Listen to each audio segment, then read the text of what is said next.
Good evening, everyone, and welcome to the Maury County Public Schools Sports Zone Coaches Show, live from Tenn Pinn Alley. I'm Landon Seacrest here alongside Drake Colley and Drake Pugh. We're super excited to bring this Wednesday night show here to Tenn Pinn. This is the Front Porch Sports Network, live on 101.7 WKOM. We're going to have a great night full of football, fun, and food here at the bowling alley, Drake. Yeah, absolutely. We're going to have a brand new season, brand new surroundings, same old coaches show. It's been a big success as we are going to highlight the 4 Maury County Public School high school football programs across Maury County, talk about their games this past Friday night, this past week, in week 1 of high school play, and what can we expect and what's coming up this week for these programs. Yeah, we're very excited. Week 1 is underway, or has already happened, excuse me. We're in week 2 now. They're preparing for their second game of the season. We got a lot of action to recap that happened on this past Friday, some area scores that we'll go over throughout the course of this evening. We'll talk to coaches, we'll talk to players. For those of you that are familiar with the Wednesday night show format, we have a great time. We like to have fun. We'll do some trivia. We'll hand out some awards, a whole bunch of different things. It's going to be a great night. We're going to run from now till roughly 8:30 at night. We're going to have all 4 head coaches from Battle Creek, Spring Hill, Mount Pleasant, and Columbia Central up here. Yeah. They're going to bring a couple of players with them. So it's going to be kind of a question and answer, meet and greet. Hey, how you doing? What about the game last week? And we're going to do it all right here at Tenn Pinn Alley. And we need to talk a little bit about the folks at Tenn Pinn Alley. Yeah, they've been great. We want to thank them for welcoming us with open arms to bring the show here. We had great success with the show last year, and we're going to bring it here, and it's going to be even more successful. They've got some incentives for you folks that are watching or listening.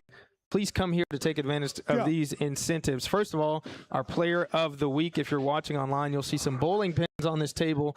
Those will be awarded to our player of the week, along with a $25 Tenn Pinn game card. Also, for people that are here in person, any entree purchase gets you a free $5 game card. You can work it out at the arcade. And it's also Wristband Wednesday, which gives you unlimited laser tag, bumper cars, and a $5 game card for just $15. Oh, that's a great deal. It is a great deal. I think I might jump on that. And maybe after we can get the bumper cars. And I think we ought to give a shout out to the Ransom family who owns and operates Tenn Pinn Alley. I mean, the mini golf, the golf carts, laser tag, the bowling. I mean, we've got a little bit of everything out here for the family, and that's one of the reasons why we moved the show to Tenn Pinn Alley. Yeah, there's a lot more to do here, I would say. We've already got the Mount Pleasant people populating here. They've already checked out the arcade, Drake. I can say that for myself, for all the viewers here. There's more to do than to listen to us talk. There, you can bowl. I'm not very good at bowling, but if you want to bowl and then listen to us. I'm not a bowler either.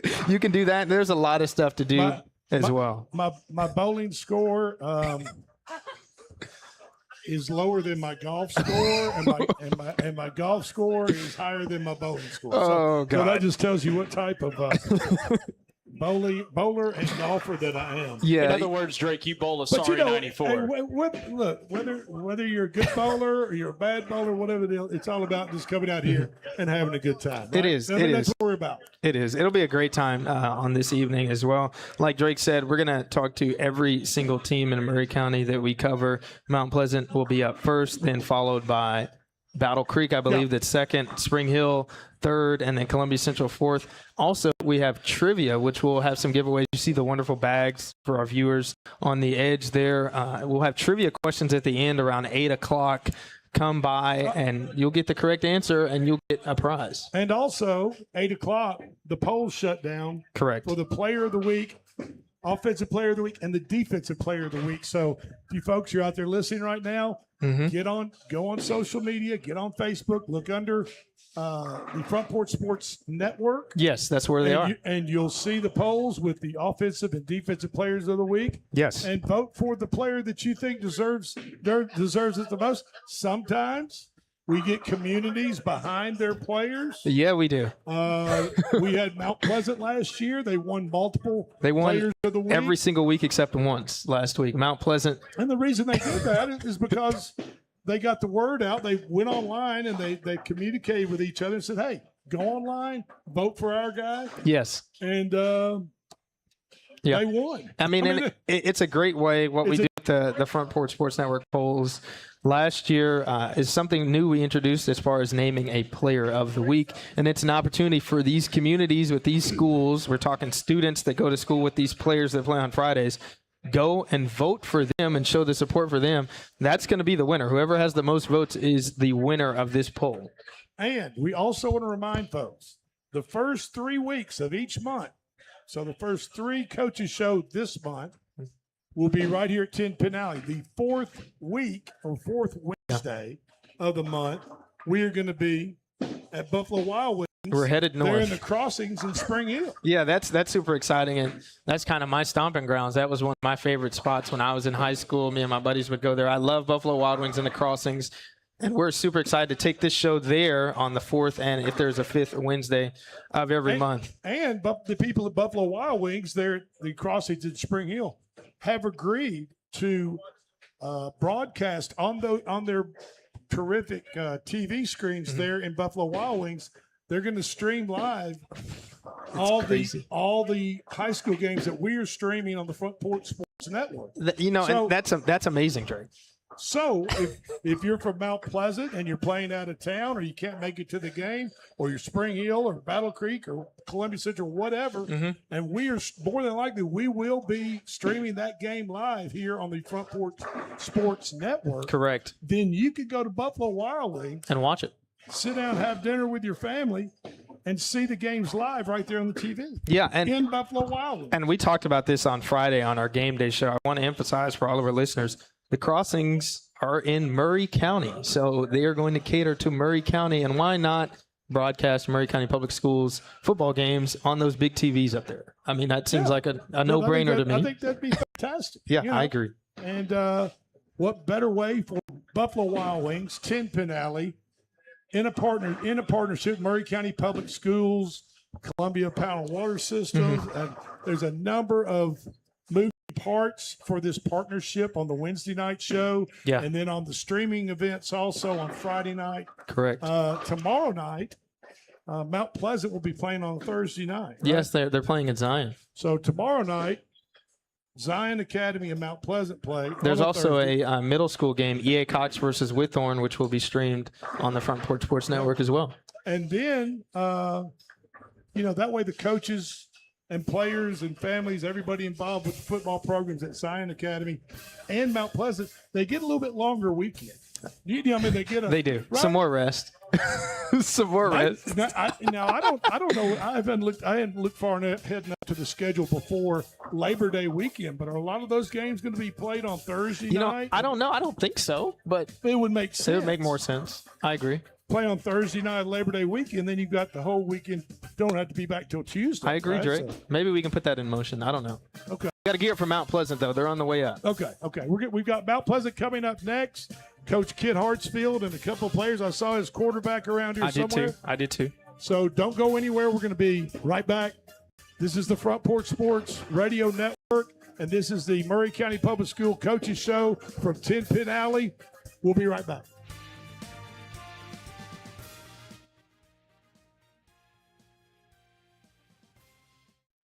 Hi, I'm Robert Rogers at Parks Motor Sales Buick GMC. And I'm Michael Parks Lawrence at Parks Motor Sales Buick GMC. Together, we're Mr. Bobby Parks run his dealership, and we are glad to be part of our local community. Being rated, we invest heavily in our community. We do things, schools, bands, you name it. We try to help everybody we can. The reason why we do this is because we all love this community. So come do business with us, your neighbors, at Parks Motor Sales in Columbia, Tennessee Highway, or at parksmotorsales.com. Hello, I'm Rick Whitley.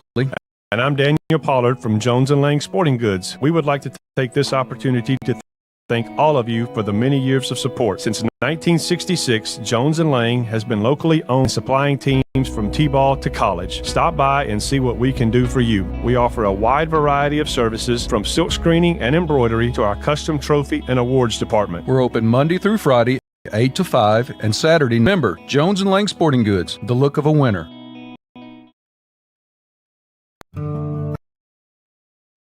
Hi, I'm Matt Perales, manager of Murray County Equipment. We help you with all your agriculture and construction equipment needs. We carry a full line of New Holland tractors to high horsepower. We have a full line of Gravely mowing and also have New Holland construction equipment, attachments, and accessories for your tractors, and a complete parts department. We are locally owned and operated. Come 75 North James Campbell Boulevard, or learn about us on Facebook, or contact us at 908183.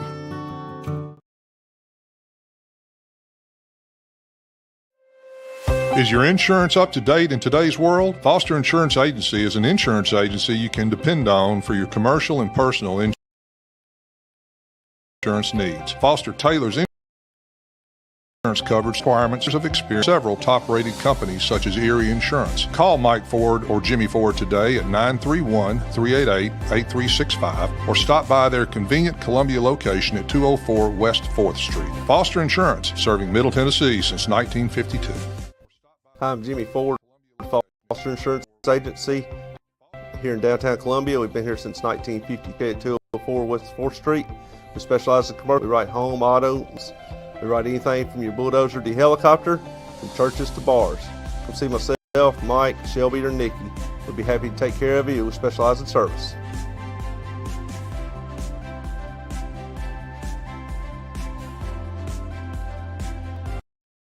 In our connected world, a strong, reliable internet connection isn't just a luxury, it's a lifeline. For work, for school, for staying in touch. That's why when you need assistance, you want someone you can trust. Someone who knows your community and understands the unique needs of your neighborhood.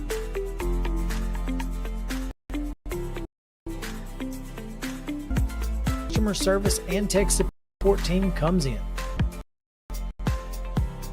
Our local support specialists are real people with real solutions right here in your hometown. At CPWS, we're more than just an internet provider. We're your neighbors, dedicated to keeping our community connected with local service you can see and local support you can hear.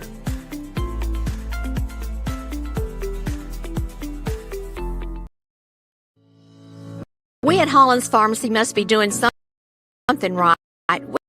We've been providing pharmaceutical Middle Tennessee 60 years. Principles of our business are fast, accurate, friendly, personal service. We do not have long waiting lines, and our phone calls are answered by a staff member. We strive to get to know our customers by name, not just a date of birth or number. We are your locally owned hometown pharmacy, and we appreciate your business. We urge you to come visit us at Holland's Pharmacy, 1608 Hatcher Lane here in Columbia. Hello, this is Rick Tillis from Tillis Service Jeweler. Experienced staff, in-house jewelry repairs, and beautiful jewelry.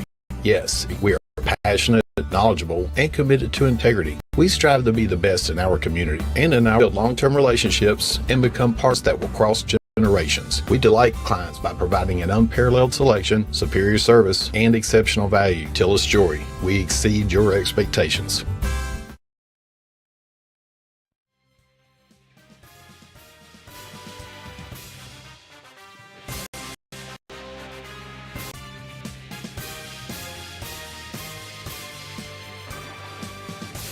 Welcome back to the Murray County Public Schools Sports Zone Coaches Show, live from Tenn Pinn Alley. We've got the Mount Pleasant Tigers joining us up here on the panel. This broadcast is powered by CPWS Internet. Thank you for watching online and also listening on 101.7 radio. Drake, who we got up here with us? We have the Mount Pleasant Tigers. Yes, sir. Who were in a fight last week, but came out victorious. Coach Kit Hartsfield down here to my left. Just to my left is number 73, offensive lineman Cole Anderson. Got that right? Yes, Just wanna sir. make sure we get- and then down here on the far end is the quarterback, number 10, Cale Scott. And guys, what almost looked to be a defensive struggle in the first half at halftime turned out to be somewhat of a shootout, Coach. It definitely turned into a shootout. You go in at halftime and it's 14-6, and we'd given up 2 big plays, and so we felt okay. Other than them 2 plays, and we started 2 drives inside our 5-yard line. We only had 3 drives the whole first half, so that's what it's looking like. Then all of a sudden, bodies are laying everywhere on both sidelines, and the touchdowns are flying everywhere. So at first, and Cale and Cole, you can jump in here too. Like I said, at first, at halftime, it looked like it was going to be this kind of defensive struggle. Every possession in the second half would be magnified at that point. It winds up going into overtime and being what was the final? 42-41. 42-41, 83 points scored. And in high school, that's kind of a shootout. I mean, that's a lot of points scored, a lot of points put up. You go in at halftime, you talk to your coaching staff. What were your adjustments at halftime for your team that ultimately turned out probably to be? Yeah, I mean, offensively, the message was, we've had the ball 3 times, and we scored once, and we've moved it. But we started 2 drives inside the 5, so it's just hard to do. And defensively, we felt okay. We'd given up a big run out of a Wildcat set for them, and 1 pass, and it led to 2 touchdowns. So we didn't feel terrible about that either. We felt fine. It felt like we kind of could control the second half, and then you go out there and it was just, I don't know, it's like a blur to me. I mean, I don't like shootouts at all. So there was, the heat was a factor. I think just being the first game, had a lot to do with that. The humidity and guys are in and out of the game. I know for us, for sure, playing more snaps than we normally like people to play. And it was just all about, gutting it out and finding a way to win at that point. And Coach Hartsfield, going into the game, obviously you guys blanked Battle Creek last year in that matchup. Were you kind of thrown off guard at the way that Battle Creek came out and played? Because, I was on the call with Seth Campbell, and it seemed like, Battle Creek kind of surprised themselves, and they kind of surprised you guys as well. Were you expecting that type of effort from Battle Creek from the start of the game? I expect their effort, and they're a year bigger and stronger and older and a lot of kids. I just didn't expect a shootout like that. I think the hardest thing defensively to prepare for them, which I saw it, in what little video we had, was the off-schedule plays by the quarterback that he had been making. I'm like, you're going to get there, but if you miss him, we're in trouble. And it felt like his ability to extend plays really bothered us, and I don't really have any answers for that. I wished I did, but just one of them deals where they played well. They played a good game. They had a great plan. My thought was make someone beat us other than Stanley. Right. And, I felt like we did that, but they were still able to score. A lot of that was due to the playmaking ability by the quarterback. Right. Yeah, and I want to throw one at Cale here. As far as Cale, you're the starting quarterback, and you guys only come out with 6 points in that first half. How did you kind of shift your mentality to put up all those points you guys did in the second half? Because, like Drake said, it was kind of a defensive battle, it seemed like, and we know you can throw the ball as good as anybody in the county, but you guys only had 6 points in that first half. What were you kind of thinking about at halftime? Honestly, I was just like, we was only down 7 points coming into halftime, and I knew if we got the ball out of the of our own 5-yard line, we could do something with the ball. We prepared for them all week. We knew what they would do. It was just getting a chance to start out of our own 5-yard line so we could be already had good field position so we could move the ball easier. Right. And in a tight game like that, Coach, starting so deep in your own territory, I mean, you know, there's turnovers going through your head. I mean, there's a lot going through your head where mistakes can be made, and all of a sudden you could find yourself down more than just 7 at halftime. I mean, there's a lot of things could go wrong. Yeah, I mean, you know, they executed a quick kick on their first possession. You know, they popped a run and we was able to hold them, and they got a penalty, and they did a quick kick, and it was perfect, you know, and they downed it inside the 5, and then we got an interception and we fell on the 1 yard line, you know, so you really just don't want to make a killer mistake there. You know, it's just tough to operate in those situations, and you know, we avoided the major mistake, I guess. Sure, sure. Now we survived. Now, Cole, offensive lineman, big guy up front. Yes, sir.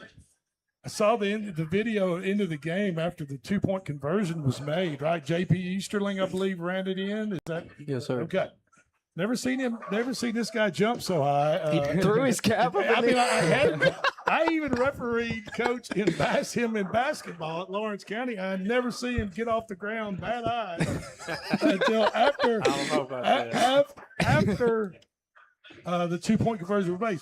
What was the call, and what was the overall feeling of the team when Coach Hartsfield right here said, "Hey man, we're going to go for it"?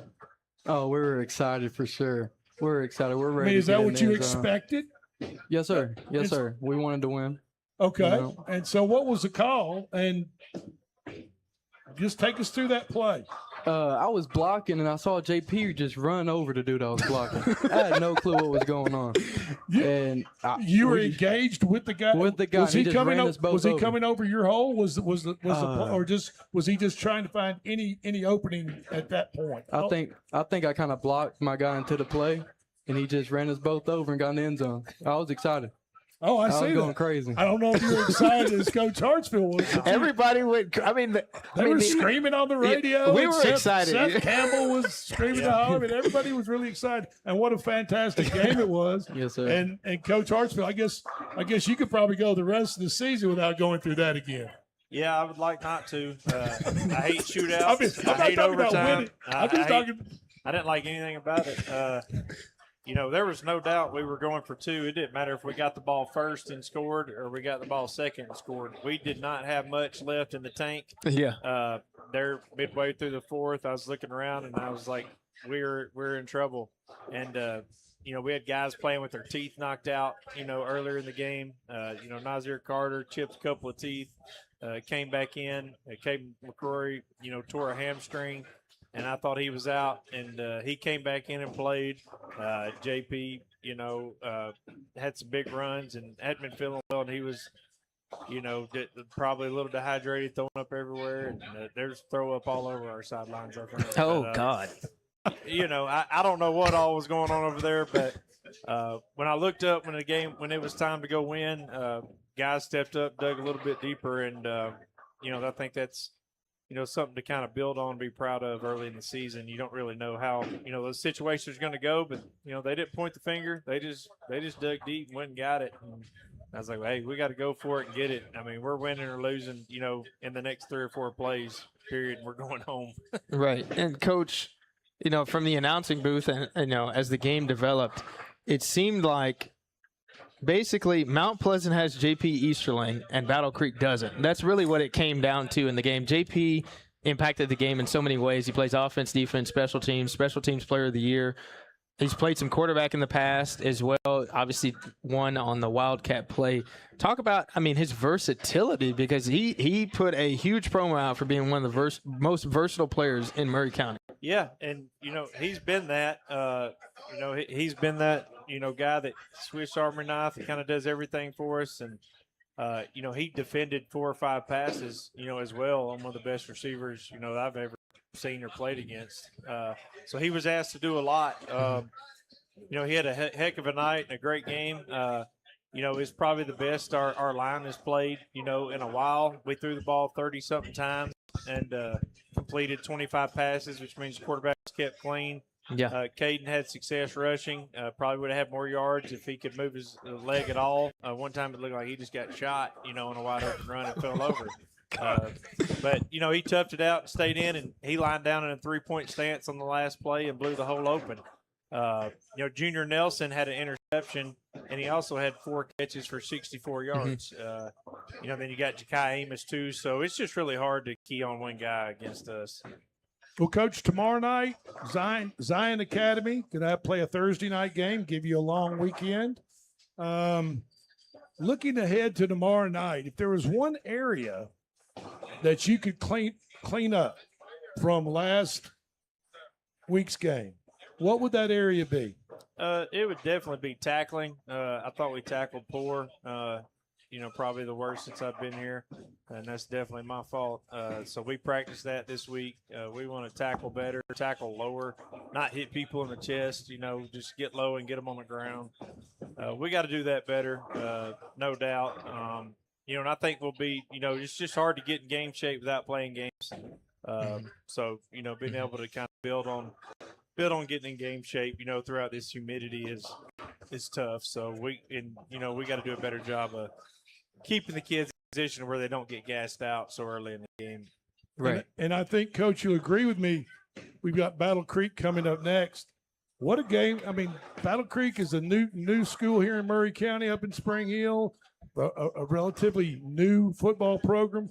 But what a fight and what a game those guys put up. I mean, you had to be impressed. I mean, we were impressed I was very by the impressed. Fight in the Grizzlies last Friday night in Mount Pleasant. Oh, no doubt. I mean, they're definitely trending upward. I told some of their players and their coach Bureau has been doing a great job of building that thing. I think they got a great chance to host a playoff game this year. You can tell they're where they should be in year 2 of their program and maybe a little bit ahead of that. So they do have a tough schedule early on. But if they can stay healthy, they'll be ready for region play. I have no doubt about it. And their kids are bought in, fighting hard, and they definitely have a great season ahead of them, in my opinion. Yeah, and Kale, you are a record breaker. You broke a lot of quarterback records. Coming in last year, I heard that you broke a couple more records in this first game versus Battle Creek, completing, I think, 25 passes, throwing a lot of footballs to Ja'Kai Amos, Junior Nelson, as Coach mentioned. What simplified for you in the second half to kind of just start throwing to those playmakers? You threw touchdowns to JP. Talk about that and how the game kind of got easier for you as it went on. Yeah, I mean, like what you were saying, starting in your own 5, it's kind of hard to throw the ball a lot because you don't want to take a sack or you don't want to throw an interception where it's just easier for them to pick 6 it. But we knew that we could throw the ball on them. Just having confidence in those guys is a big thing. Knowing that when you throw it to them, that they can catch the ball. If they can't catch the ball, you ain't gonna throw it to them. But since they can all catch it, you got to guard all of them. You can't do that. But the 2 records, I had no clue I even broke it. I was on Facebook. I was on Facebook checking like comments and stuff, and he found out. I saw Coach Burr was like broke 2 records, and I was like, what did I break? And now Cole and Coach Hartsville, you find this is the first game of the season. You find out a lot about your team in the fourth quarter. You find out about conditioning. You find out, in a 42-41 ball game. I mean, big guys like Cole, they don't need to be running up and down the field and scoring like that. They'll get tuckered out. Cole, do you feel like all the work this summer by Coach Hartsfield and his staff have gotten you guys into playing shape to get through and dominate for complete the whole game, all 4 quarters, 48 minutes? I was definitely tired, but yeah, I do. Well, I do. I think we're in pretty good shape. Part of being tired is giving it everything you got, Yes, right? sir. When the horn blows at the end of the game. Yes, sir. But being able to sustain that from the first snap all the way through the last snap, that is where you kind of find out, right, Coach? You kind of find out through that fourth quarter where you stand conditioning wise. Yeah, no doubt. And there was something odd. There was just a confidence there, even when we were down, and we got the last stop and had a 2-minute drill and had to go score. it was very clean, executed well to be early in the season. It's one of those deals where you felt like you got into overtime. You was going to have a great chance. We definitely felt better about a 10-yard game, in that overtime. So, our kids, you could just see there was no panic in their eyes at all. And I told them at halftime, I said, look, they threw the first punches. You got to get off the mat and fight. And if you do that, I'm going to be proud of you regardless. But they wanted a little bit more, and they got a little bit more. And it also shows you the unpredictability, not only in football, but definitely high school football. Like you said, we're looking at 20 points. It's close, right at 20 points in the first half. And then over 60 scored in the second half. I mean, that just shows you don't ever know what to prepare for. No, I hope I never see it again, to tell you the truth. But it's probably unlikely. But we understand it was just something that I don't know that either of us really expected. Right. Well, I tell you what, the fans loved it. I think on both sides, and everybody watching on the Front Porch Sports Network through the live stream really enjoyed it. Yeah, I agree. And I know you guys in the booth. We did. I was listening to you guys, and well, I flat I'm out surprised you all made it down. Out of the booth on the after last game. play of the game. In that last sequence, I was saying if JP Eastling scores again, I'm going to run out of the press box. And he scored. And then I was like, I asked Seth Campbell, the play-by-play guy, I was like, what do you do in this scenario? Do you go for two? And obviously Coach said go for two. And me and Seth just went ballistic after JP won the game. All right, and since you brought that out, let's ask. Cale Scott, quarterback. Was it a foregone conclusion? You knew this man down here was going to go for two? Yeah, we lined up. We called a timeout or something before we scored, and I went up to him and I was like, yeah, if we score, we're going for two. And JP, how many touchdowns did he have? 5? 4 or 5, yeah. He played good all night. He was tired, but we all knew that he had an extra burst in him, and 2 yards is not a lot, and he can get that about 10 times out of 10. So if you give him a hole, he's going to get in there. So it's just a lot of confidence to him. He actually, in the timeout, said, hey, I think we should go for it. And I said, oh, you think? I said, thanks for the recommendation, everybody. Did you know at that point you were going? It didn't matter if we got the ball first or second. We hadn't made an extra point all night, so we was going to have to go for two regardless. And we just didn't have any gas left in the tank, I didn't think. But the more overtimes it went, it would have been a disadvantage to us. So if you score, you get momentum. You got to get 3 yards. We practiced that red zone offense in Wildcat, and that's what we lost last year when JP missed the end of the season. In the Milan game, he was the red zone offense inside the 5, and we lost him, before the game, and we couldn't score, because we're spread. So you get closer to the end zone, it's hard to score. Sure. So you got to get in Wildcat and equate numbers somehow. So, Cole, we knew, you knew, once it got down to that 2-point conversion, you weren't going to kick the ball. You were going to run it. It was going to be a running play. Yes, sir. And then you looked, of course, inside yourself, but being a leader on the offensive line, you look at your buddies like, it's kind of on us. We got to move this file. We've got to move this line a little bit and let JP do his thing, right? Yes, sir. That was. Oh, we're ready to punch it in for sure. So on the offensive line in Mount Pleasant, you're a senior this year? Yes, sir. How many other seniors are there? We got 2 other seniors, I believe, on the O-line. Okay. And then junior, sophomores? And then we have junior Paxton Williams at center. And we got senior Brody Oldfield and Carter Deason at right guard and right tackle. Right. Now I'm at left tackle. So when that play's called, you guys know up front, half of this play's responsibility is on you guys. Yes, sir. To move it, period.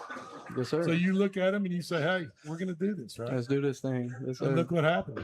Yes, sir. We got in. Because he doesn't want the game to ever come down to that again. Oh, absolutely not. Coach Hartsfield, before we get out of here, I want to ask you about your player of the week candidate on the defensive side, E.J. Dewberry. I mean, that guy looks like a maniac on the D-line. Talk about him and his impact on the team. You know, he was one that did not look tired in the second half, and he does play one way, and there's a reason for it. But you know, he gets after it, man. He brings the energy. You know, every play, you know, he just kind of gets in that zone, and he's a quick D lineman. And made a lot of plays for us, and you know, he made some plays when we needed stops. He was there, you know, and he's going to have a big year being a junior. It's going to be a breakout season.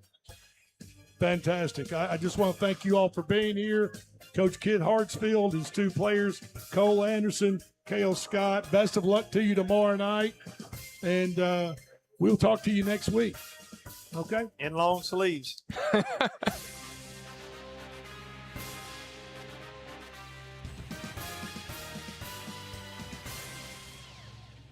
Hey, this is Austin Walker. And this is Kirsten Walker. We are the owners of Walker's Wholesale. We specialize in home improvement overstock and liquidations. We carry a variety of products from tools, appliances, patio furniture, lawn and garden, kitchen and bath, lighting, and so much more. We price everything 30 to 70% off retail prices. Whether you're building, remodeling, or just looking for a good deal, we've got something for everyone. Come visit us at 201 Wayne Street, Columbia, Tennessee, and follow our Facebook page to stay up to date. Walker's Wholesale. Quality products at discounted prices.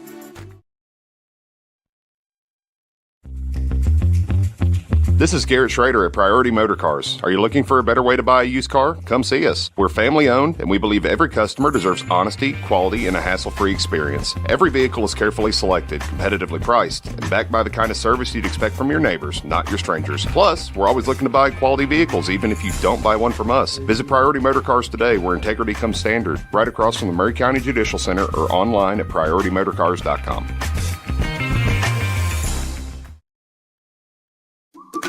Hello, my name is Zach Maddox. I'm a proud third-generation owner-operator of Columbia Paint and Wall Cover, founded by my grandfather, Ralph Maddox, in 1946. We offer a variety of paint and wall covering products, but our passion is customer service. We can offer many personalized services and can come out to your house or business if needed. Come visit us at our Columbia location or our new Spring Hill location behind Church of the City, or visit us online at paintcolumbia.com. Hey, this is Trip Stoltz, owner of Columbia Ace Hardware. We are excited to announce that we have completely remodeled our store. We have expanded our selection in many brands including Milwaukee, Steel, and Big Green Egg. We have new inventory arriving daily, so come see the changes for yourself at 112 East James Campbell Boulevard, Columbia, Tennessee. Ace is the place with the helpful hardware, folks.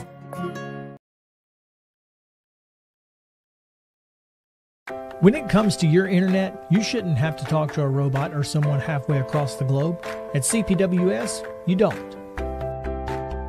We live and work right here in Columbia, providing local support you can trust and service that's built into the heart of our community. Right now, it's never been easier to make the switch. New customers can get CPWS internet for just $50 a month. Experience the difference of local service and blazing fast speeds. Call us today, 931-375-7777. Stan McNabb Chevrolet, serving Columbia and the surrounding area since 1980. Stan McNabb Chevrolet is family owned and does their best to make you feel like you're a part of the family. Commitment to customer service is the highest priority. Whatever your vehicle needs are, from sales to service, Stan McNabb is here to help. Stan McNabb Chevrolet is a dealership that cares about this community. Visit us online and get started today. Stan McNabb Chevrolet, where excellence and community converge. Some people are just obsessed with their lawns. They'd cut their grass with a pair of scissors if they could. Thanks to Gravely, they don't have to. You see, Gravely makes not only the best built and most comfortable lawnmowers, they also leave your house looking like a doggone country club.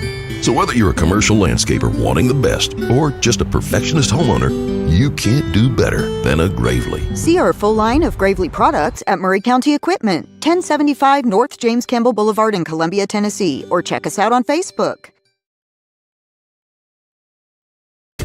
At Umamua MD, Spring Hill's newest physician-led med spa, it's about restoring balance to your body, mind, and soul. From weight loss support, revitalizing IV therapies, to anti-aging, our services are designed to help you feel renewed, confident, and whole. At Umamua MD, consults with our medical director ensure safe and personalized results. Book today at umamd.com and step forward radiant, restored, and confident. This is David Usselton with Usselton Automotive, located in Columbia, Tennessee. We service all foreign and domestic vehicles.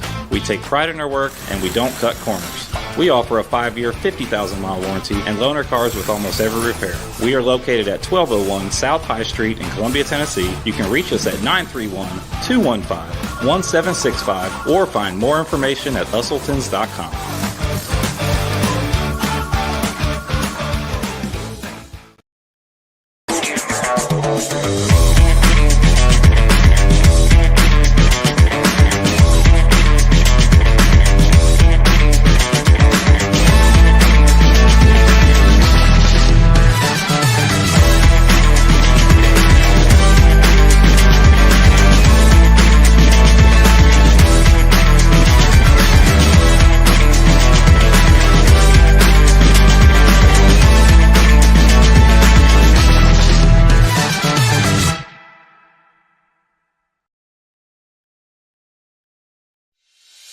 At CSH, we know the sport of football builds discipline, character, and work ethic, 3 common characteristics of winners. It's a sport where we drowns out me. Leadership is nurtured, and that's why CSH supports all Murray County football teams and want to say a special thanks and good luck to every player, coach, volunteer, and parent of this year's teams from youth programs, middle schools, and high schools. We know football builds men that make a difference. Let's go.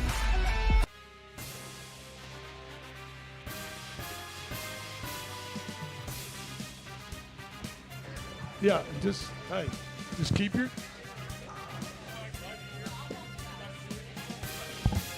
Welcome back to the Murray County Public Schools Sports Zone, live at Tenn Pinn Alley. I'm Landon Secrets alongside Drake Pugh. Thank you for listening on the Front Porch Sports Network and 101.7. I'm sorry, I got 2 Drakes. Overwhelming. You're alongside. I'm overwhelmed. You're alongside. I was in the flow state. I got 2 Drakes. Drake Collie, Drake Pugh. Drake Pugh. We are Drakes here. on both sides. We are here. We are here at Tenn Pinn, though. That's the most important thing. Yeah, we are at Tenn Pinn Alley, and folks are gathering around, and we have got right now Coach Justin Burham, head coach of the Battle Creek Grizzlies. Hold on, we need to turn his mic up, please, if you don't mind. So now, we can. I heard there was a. I don't know how the heck this became a discussion of my last name. I don't know. It is a discussion. It's Burham. No, if you're country, you say Burham. The correct I'm country. pronunciation. I am too. Okay. But my grandmother told me the correct pronunciation is Burham. Burham. But you country, you say Burham. I've been called that since I was little. So I'm going to stick with Burham. That's what it is. It just kind of flows off the tongue a little bit. Yeah, I got folks coming up asking me how my last name is pronounced. So It's important, though. It's important. Yeah. And I tell you what, I'm from the sticks. We just say it to get it out. I'm going to go with Burham from this point on. We have head coach Justin Burham of the Battle Creek Grizzlies. He also brought number 52, a senior Max Duggar, who plays defensive line, a little bit offensive line, according to your head coach. He does. That's what he said. Lie to you. That's what he said. And then on this end, another senior quarterback, number 8, Brody Orton. And on the end is Arius Trice, the defensive backs coach. And Coach Trice, as young as you look, I honestly thought he was another player. Now he was a player. He holds some state records. If you look him up in the record book, now he's a dude. Oh, I believe it. I am not going to debate that with you. So, Coach, we just had on Mount Pleasant. Coach Hartsville and Mount Pleasant Tigers were here last week. You all had a dog fight. You were up by a touchdown at halftime. What looked like was going to be a defensive battle at halftime really turned into, for all intents and purposes, a high school shootout at 42-41. I know you're upset. I know you're sad. I know you're not happy about the outcome. But you got to have a little pride and be a little bit excited about your team going into Mount Pleasant and putting on that type of show, even though you came up just a little bit short. I mean, it's good that they showed up and did what we knew they were capable of doing. But I mean, with a team like Mount Pleasant, you can't let them hang around. It's a reason why they've been kind of the top of the cream of the crop in Murray County for the last couple of years, and what Coach Hartsfield did. It's a reason I went down there and interviewed with him and thought about working with him. He's a hell of a coach, and that staff he put together. So when you got them on the rope, man, you got to finish them. You can't lead a whole game, and the only time they lead is at the end when it matters. You know what I mean? So. Right.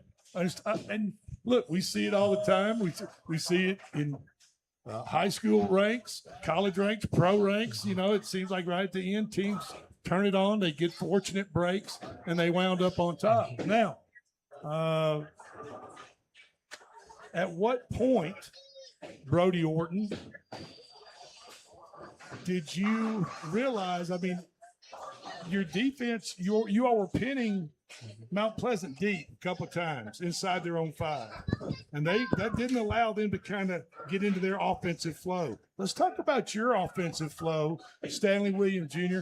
Let's talk about your mindset. And at what point, take us through the first series, for instance. Well, hold on. Before you get to Stanley, you got to talk about that offensive line. We had almost 200 yards rushing. Yeah. So before you get to Stanley, before get them Coach will do that. We'll give them all the props. But as a quarterback, and you've been playing against your guys all summer, going down to Mount Pleasant, hostile territory. At what point, take us through that first series of plays that you had, and at what point, as a quarterback, do you settle into actual game and kind of get rid of the jitters? For sure, yeah. I mean, first and foremost, I just want to thank my Lord and Savior Jesus Christ for the opportunity to, play football with my boys and just be out with them. But honestly, the first drive, I wasn't even in there. So we let Colin go the first drive since he didn't start against Summertown, and then we were going to alternate series. And then everybody kind of knows he went down with an injury. And so that first drive, I was just like, let's take control and do what we do. And, the process, Coach Stroggins talks about not fall in love with the results, but with the process. So just, putting together a drive and then having him the ball off the trip and then just having him run our personnel and running in the end zone and us being in that first drive. But really, we just drove down there and then Tripp took it in the end zone. But, that was the first drive there. Yeah, and Coach Brum, one of the things that I was going to mention as well, being on the broadcast, it kind of surprised me, the running back arsenal that you guys have. Tripp Stennis, Elliott Stanford, Jackson Voorhees, Jay Sean Brown, and even Stanley Williams Jr. getting a couple of runs. Talk about the O-line and the running backs that you guys have, because that really caught me by surprise. I wasn't expecting that, and I'm very, very impressed. Well, I've told people, like, our skill's never been the problem. It's what we can do in the trenches. And when those guys decide to play, we'll compete with the best around. Our skill is pretty darn good. And when you give the running back a chance to get his momentum going, any of them going downhill, we'll have a chance to get some positive yards. And those guys block their tail off up front. I mean, for us to do what we did and not have our true starting right tackle in and then have to plug in a true freshman at right tackle to be able to move the ball the way we did. I mean, we did some really good things. Now, there's a lot we still got to clean up and we got to fix. But like we told y'all at the beginning, if the linemen show up, we will compete with anybody around. Jay Sean's always been a headsy runner. Voorhees, we didn't have him our first year. It cost us some personal stuff going on, but we knew he was going to be one of our top backs. And last year, he kind of didn't get the showcase the way he won't because we were so young up front. And those guys are starting to find the groove. Coach Scroggins done a hell of a job calling it, and Coach Norton and Coach Warfield kind of got the offensive line and them going. And then you already know what Coach Young does with the wide receivers, but adding Coach Sanders to get with the running backs and everybody actually having a coach to actually coach their position, it's starting to show up on film and starting to put things together. So, Max Duggar, you're a defensive lineman. I mean, halftime, you're up 13-6, I think, at halftime. You guys are feeling pretty good. Yes, sir. I mean, you go in at halftime, you're high-fiving each other, you're feeling pretty good. You're keeping Mount Pleasant to 6 points. First half on their own field. What was the vibe like at halftime? I mean, we knew it was going to be a dogfight till the end. Coach Hartshield's a defensive genius. He's just a football genius in general.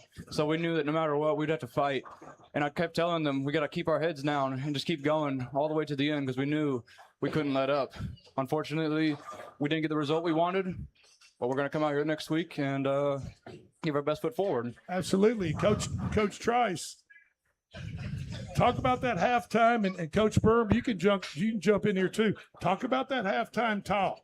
Talk about what your message was to your team and your defensive backs, because you knew, and your team and Coach Burham knew, everybody at Ballard Creek on that team knew that Cale Scott was a quality quarterback, set multiple records at Mount Pleasant, and that he was going to come out firing probably in that second half to take that lead back from you guys. What was your message at halftime? Oh, yes, sir. I would say to keep poised. I think we went out there, like I said, we showed that we could play with them very early. I think I like the way we executed, came out with that energy to be able to even just hold our end and come in to have with that lead.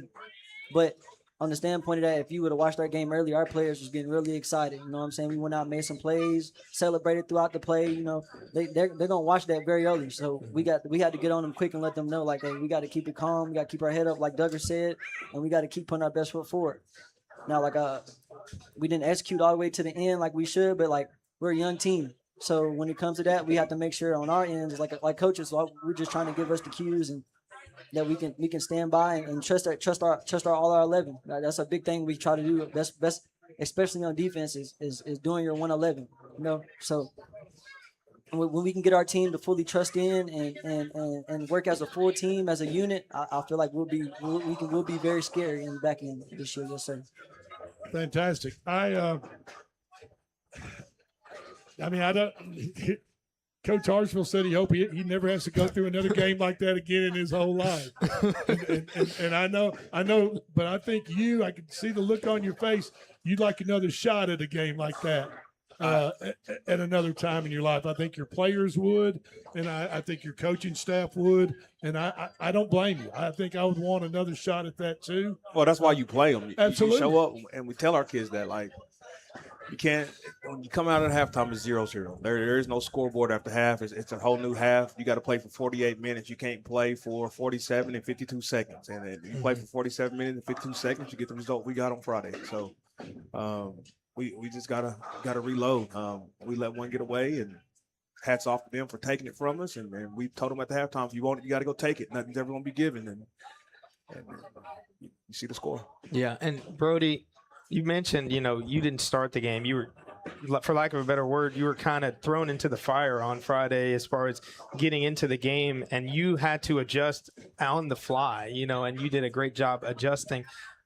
What was it like out there on the field for you to kind of get more comfortable as the game progressed, and also put on a showcase for everybody to know that you are a talented quarterback and you can compete with the Cale Scotts of the world as well and hold your own? Talk about that. Yes, sir. Yeah, I've just playing with this piece lately of just like not pressing and, just falling back on what I know and just truly just being at peace with whatever it is and just trusting myself and trusting my guys just to make the right decision and be comfortable in knowing like who I am and who our team is. Yeah, and also talk about the luxury of having a one of the premier weapons, Stanley Williams Jr. Everybody knows his name. When in doubt, you can throw the ball to 13. Talk about having somebody like him kind of as your safety blanket. You threw a touchdown pass to him. Talk about that guy. Yeah, Stanley's great. It's good to count on him, but we can't always count on him. Coach Goggins tells us don't walk on 13. So, 13's can be open sometimes, but if you got three guys over top of him, we got Devin, we got Chris, we got other guys that we can hit in the passing game as well. So I love 13, but if they're triple teaming him, we got to come down to other guys. Can't just lock on him or we throw interceptions like I did on Friday night. Yeah, Columbia might triple team him, so that's good from Brody headed into Friday. Absolutely. Coach Burham, talking about Stanley Williams Jr., you rushed for over 200 yards. Stanley was not rushing the ball for you Friday night. Was Stanley, do you think Mount Pleasant expected you to use Stanley more and run the ball less overall? The plan is to get 13 the ball, but when you got an outside linebacker, corner, and safety, you got to go somewhere else. Well, and that's what I'm saying. I think, and what I was trying to get at, I think more than likely Mount Pleasant's defensive game plan was keying on Stanley Williams Jr. In certain situations, most definitely. The kid gets the ball in his hands. He's pretty electric, but they're athletic too. Did that allow you to help? Oh your yeah, team 13 always open it up for everybody. Rush for 200 yards. That does have something to do with it, of course. They can't pack the box if you know you got 13 out there, and I mean, some people have a corner that can take away half the field, and sometimes people still put 2 over the top. I mean, the kid Stanley can, when he decides to go, I've said it before, when he decides to go and those lights come on, he is one of the best there's around. no stopping it. There isn't, and he gets in that zone and he feels it. Like you're going to meet your maker when it comes to him. So, but that also allows us to do some other things and open up some things. Like I said, that opens up the run game when you can't add a safety to the box. You got to keep them over the top, and it also allows 5 and 12 and 27 to get going. It gives them opportunity. I mean, we had a sophomore get in there and catch a big third down conversion, and CJ Nags, and then like you said, it opens the run game, gives them a edge fitter, a short edge fitter. So we're able to get going a little bit when you got 13 out there. Right. And Coach, people throw around the word pressure, and it can be used in the wrong intent sometimes, but I will say now the pressure is on Battle Creek headed into a Columbia game after everybody saw what you're capable of. Everybody knows that you can hang with the big dogs. I think that put on a great showing. You guys down there in Mount Pleasant, you guys believed for however the amount of time you guys did as far as not coming up with the victory, but you guys played a game against one of the best teams in the county. Do you feel any pressure headed into to kind of repeat and compete with a very good Columbia team? Do you feel any pressure? Man, we're a little old brand new school up to the top of the county, man. There ain't no pressure on us. We're just trying to show and play ball, man. It's our second year ever competing in varsity. This country mouse, city mouse, country Right. mouse, city mouse thing you're going to start. Is that the deal? Country mouse, country mouse, city mouse. We're just a little old spot at the top north of the county. That's it. Hey, that little old spot was this close to winning down there in Mount Pleasant. Hey, somebody told me the only thing that matters in almost or close is horseshoes and hand grenades. I'm just calling it like it is, though. I know. I get it. There are no moral victories. Right? I mean, there's no such thing as a moral victory. So, Coach Burham, what was the biggest question mark going into this season that that you had about this team, about this season, that might have been answered Friday night? It hasn't. We'll find out when we go see Columbia when they come up to us on Friday. We'll find out. Can we tackle an open field, and can we play with the big boys up front and come out victorious? That's the end goal. It's always the end goal. Mm-hmm. Right, but is that the question? Can we come out? That's never a question. That's always the goal. The question is, can we show up and play with the big boys and tackle? And if we do that, we'll be able to hold our own. I mean, like I said up front, it starts in high school football. Starts up front. Can you run the ball and stop the run? And if we can do those two things, I think we can compete with anybody. But we have to do those. And Columbia's pretty darn good, man. They got that 7 back there. He gets them going. He can throw it when he wants to. He can run it. And then they got the other kid, Booker, that likes to fly around. And they got 3 monsters up front that when they decide to pin them dreads back and get going, they can get after anybody. And Max, you listen to Coach Burham right there. You know, as a defensive lineman, it's going to be a big challenge Friday night. Yes, sir. I mean, that's just the bottom line. You guys really have to play well up front. Offensive line in the trenches, defensive line in the trenches. That's where it all starts. It starts with you guys, but you already know that. Yes, sir. Now, Coach Hartsfield mentioned there was a quick kick in the Mount Pleasant game. You called a quick kick that pinned Mount Pleasant back. Coach Burham, there was just a. I mean, we're that short. We're not going to. We're fortunate enough that Coach Scroggins is a pretty smart offensive coordinator, and he's like, let's put in quick kick in case we need it. And we've been practicing for a couple weeks, and we had opportunity to use the game one, so we used it. And pinning Mount Pleasant back inside their 5 2 times was a big deal. I mean, that made a lot of difference in the ball game. It did. If we could have done the same thing on kickoff, we would have had a better shot. We know they are electric, especially with 2 and 4 and even 3. They get their hands on the ball with some space. They can make some stuff happen. So at one time we did kick it deep and thought we were going to have a good chance to pin them deep. And they get their best return of the night. And so those guys, like you said, you want to limit their ability to get the ball in space. And that's kind of what we want to do going into it defensively and on special teams. And that's what Cale Scott mentioned, that being inside their 5 twice limits that offense on what they can really do, because – guys like you it's going through your mind. Okay, he drops back here and drops back in the end zone. And they just drop back and chuck it up to 2. Heck, that worked pretty good for them.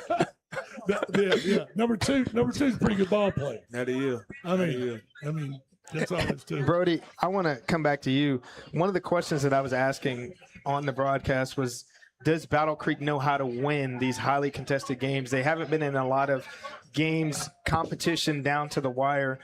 What can you take from the Mount Pleasant loss ultimately that can help you and your confidence as the quarterback of this team that has proven you guys can compete? How is that going to help you for the rest of the season? Yeah, I mean, it just shows us that, like, we're not that young team that everybody talked about last year. Oh, y'all only have freshmen. Oh, you only have sophomore. You only have juniors. We got all 4 classes. There's no more excuses.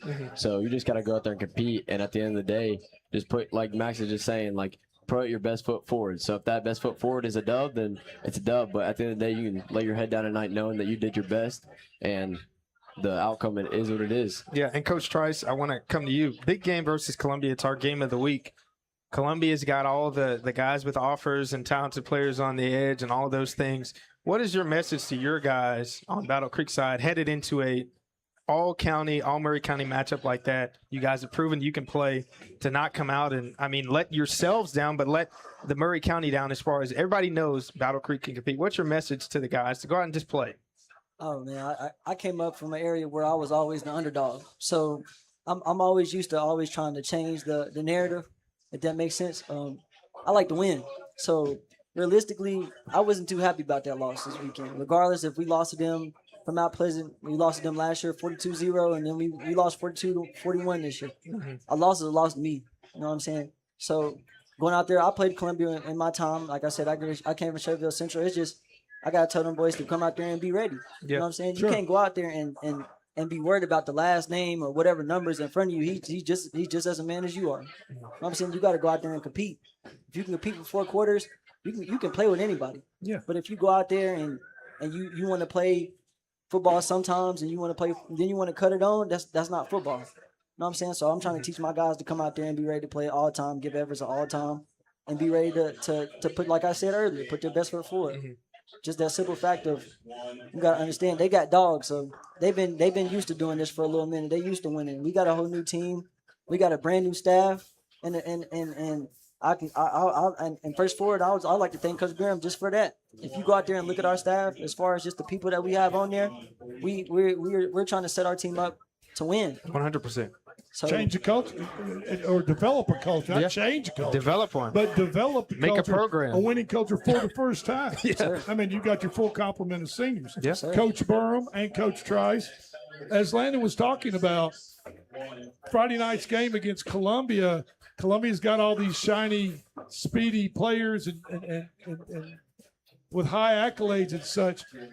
Leading up to this game Friday night, what was the emphasis on? What did you put emphasis on and talk the most about this week in practice? Do our job. Do our 111. I mean, we go out and do what we want to do and do our job. I mean, you let the chips fall to me. And you can't win them all. There's nobody ever play football that won every single rep they lined up, even the greatest loss. You know what I mean? So you got to go up. You got to compete, and you got to put your best foot forward and let the chips fall to me. That's what we're trying to build. Coach Trice, what do you think? What was your emphasis to your DBs? Because, I mean, let's be honest. Daniel Booker Jr. very well could end up a Mr. Football candidate this year in Tennessee. Yes, sir. And he's kind of tough to handle on the football when he gets going. What was your message of emphasis to your players this week? We got to play with our feet on fire. You got to have the urgency to close space. You got to be ready to make the tackle. You got to be ready, like I said, execute your play, your 111, because you let these boys catch the ball out and open, and you don't get there. We don't hustle and get to the ball. That's where the big plays happen. You got to trust your teammates to do your job and get to the ball when that ball is caught. And we got to make the plays when we can make the plays. We can't sit there and say, "Oh, next play." We got to make the play when that play is there for you. Absolutely. Now, Coach, you had a 1-point loss week 1, and I know you're not happy about it. I can see it on your face. I can tell you're not happy about it, Coach Trice. I can see it on your face. But first year, you got your full complement of seniors at Battle Creek High School there in Spring Hill. You got full complement of your senior Grizzlies right here at the end of this segment. Are you somewhat satisfied with where your program is right now? Program, yeah. I mean, we're fighting, but it's still a bigger picture, and that's what our goal. We always want to fight for the big picture. We're never gonna be satisfied. You get satisfied, that's where you get complacent, and things don't. There are no moral victories. I understand. Moral victories don't pay the bills. I get that, Coach Trice. You agree with that? Absolutely. Yeah, I'm always been the type of person, like I say, like You don't ever want to be too conceited. You don't ever want to get too high or too low. You make a good play, bad play, it's next play. The same way as it would be a game. Absolutely. Our game day of the week, folks, this week is Battle Creek, Columbia Central High School. I think it's going to be a battle. Looking forward to the matchup Friday night. This is the Front Porch Sports Radio Network. We want to thank the Grizzlies and Coach Byrne for being here tonight. We'll be right back.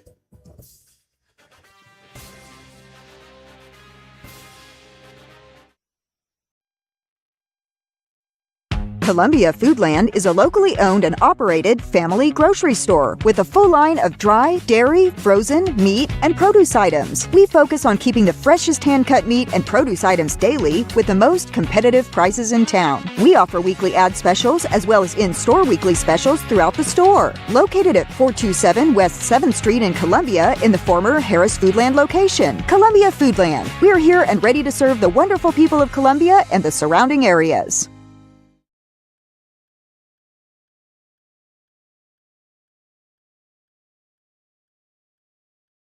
Hey, this is Austin Walker. And this is Kirsten Walker. We are the owners of Walker's Wholesale. We specialize in home improvement overstock and liquidations. We carry a variety of products from tools, appliances, patio furniture, lawn and garden, kitchen and bath, lighting, and so much more. We price everything 30 to 70% off retail prices. Whether you're building, remodeling, or just looking for a good deal, we've got something for everyone. Come visit us at 201 Wayne Street, Columbia, Tennessee, and follow our Facebook page to stay up to date. Walker's Wholesale. Quality products at discounted prices.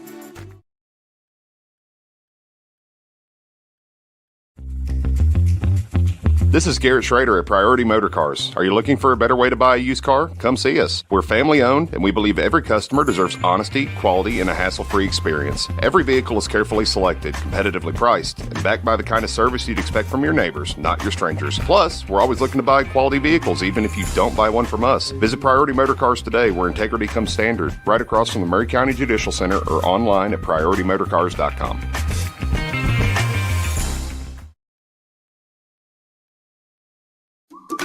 Hello, my name is Zach Maddox. I'm a proud third-generation owner-operator of Columbia Paint and Wallcover, founded by my grandfather, Ralph Maddox, in 1946. We offer a variety of paint and wallcovering products, but our passion is customer service. We can offer many personalized services and can come out to your house or business if needed. Come visit us at our Columbia location or our new Spring Hill location behind Church of the City, or visit us online at paintcolumbia.com.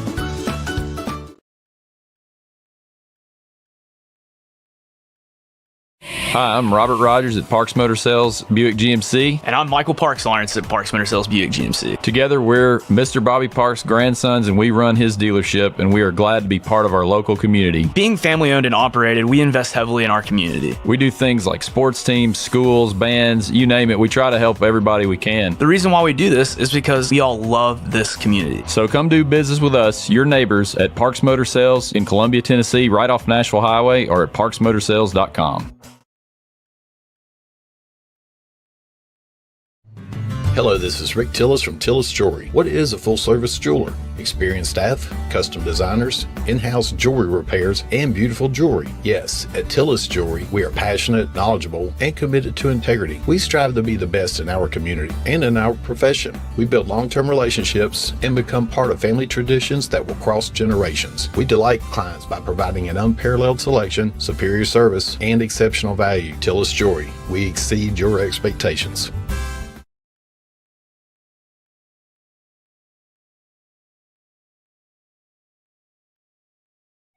Hello, I'm Rick Whitley. And I'm Daniel Pollard from Jones & Lang Sporting Goods. We would like to take this opportunity to thank all of you for the many years of support. Since 1966, Jones & Lang has been locally owned and operated and supplying teams from T-ball to college. Stop by and see what we can do for you. We offer a wide variety of services from silk screening and embroidery to our custom trophy and awards department. We're open Monday through Friday, 8 to 5, and Saturday, 9 to noon. Remember, Jones & Lang Sporting Goods, the look of a winner.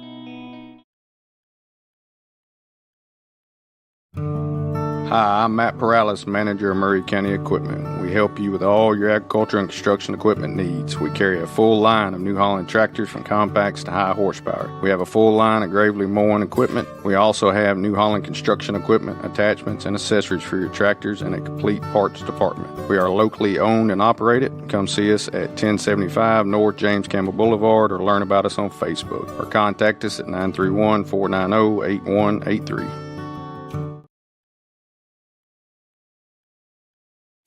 Got wings? Alex's Tacos and Wings, winner of the best Mexican food and tacos in Murray County. But did you know that we also have all kinds of the best chicken wings? What's your favorite flavor? Like 'em hot? Pair your meal with a drink from the bar. Delicious food for the entire family is moments away. Alex's Tacos and Wings, 2202 Circle Drive in Columbia. Visit alexstacosandwings.com or check us out on Facebook. Alex's Tacos and Wings. Come take a bite.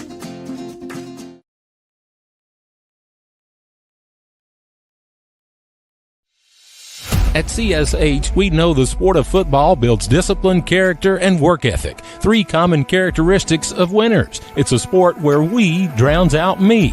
Leadership is nurtured, and that's why CSH supports all Murray County football teams and want to say a special thanks and good luck to every player, coach, volunteer, and parent of this year's teams from youth programs, middle schools, and high schools.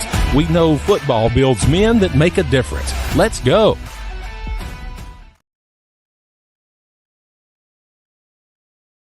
When it comes to your internet, you shouldn't have to talk to a robot or someone halfway across the globe.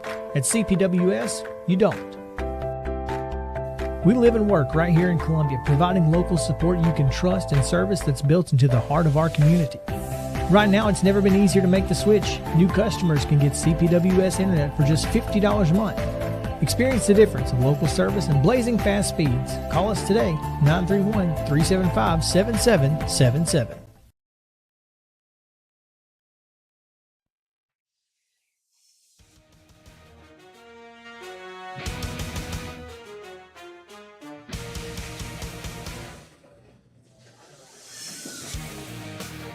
And we are back. This is the Murray County Public Schools Coaches Show. It is a Wednesday night edition right here at Tenn Pinn Alley, our new digs.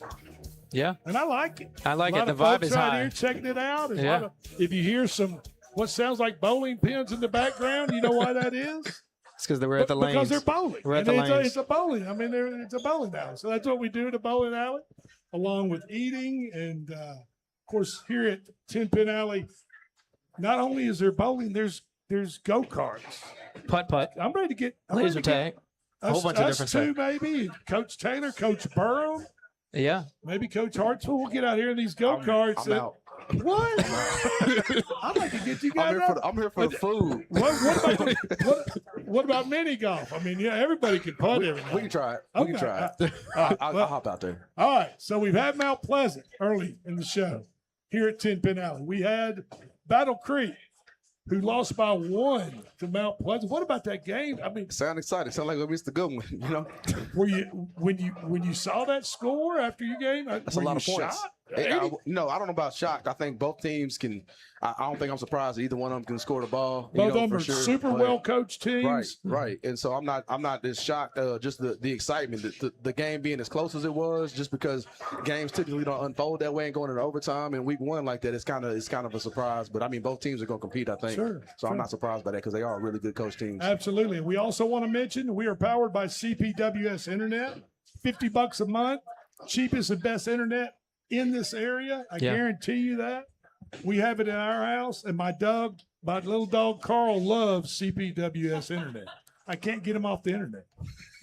I really caught him in his room. I got up. It's like 2 in the morning. I saw a glow of light coming underneath, and there Carl was up in the bed.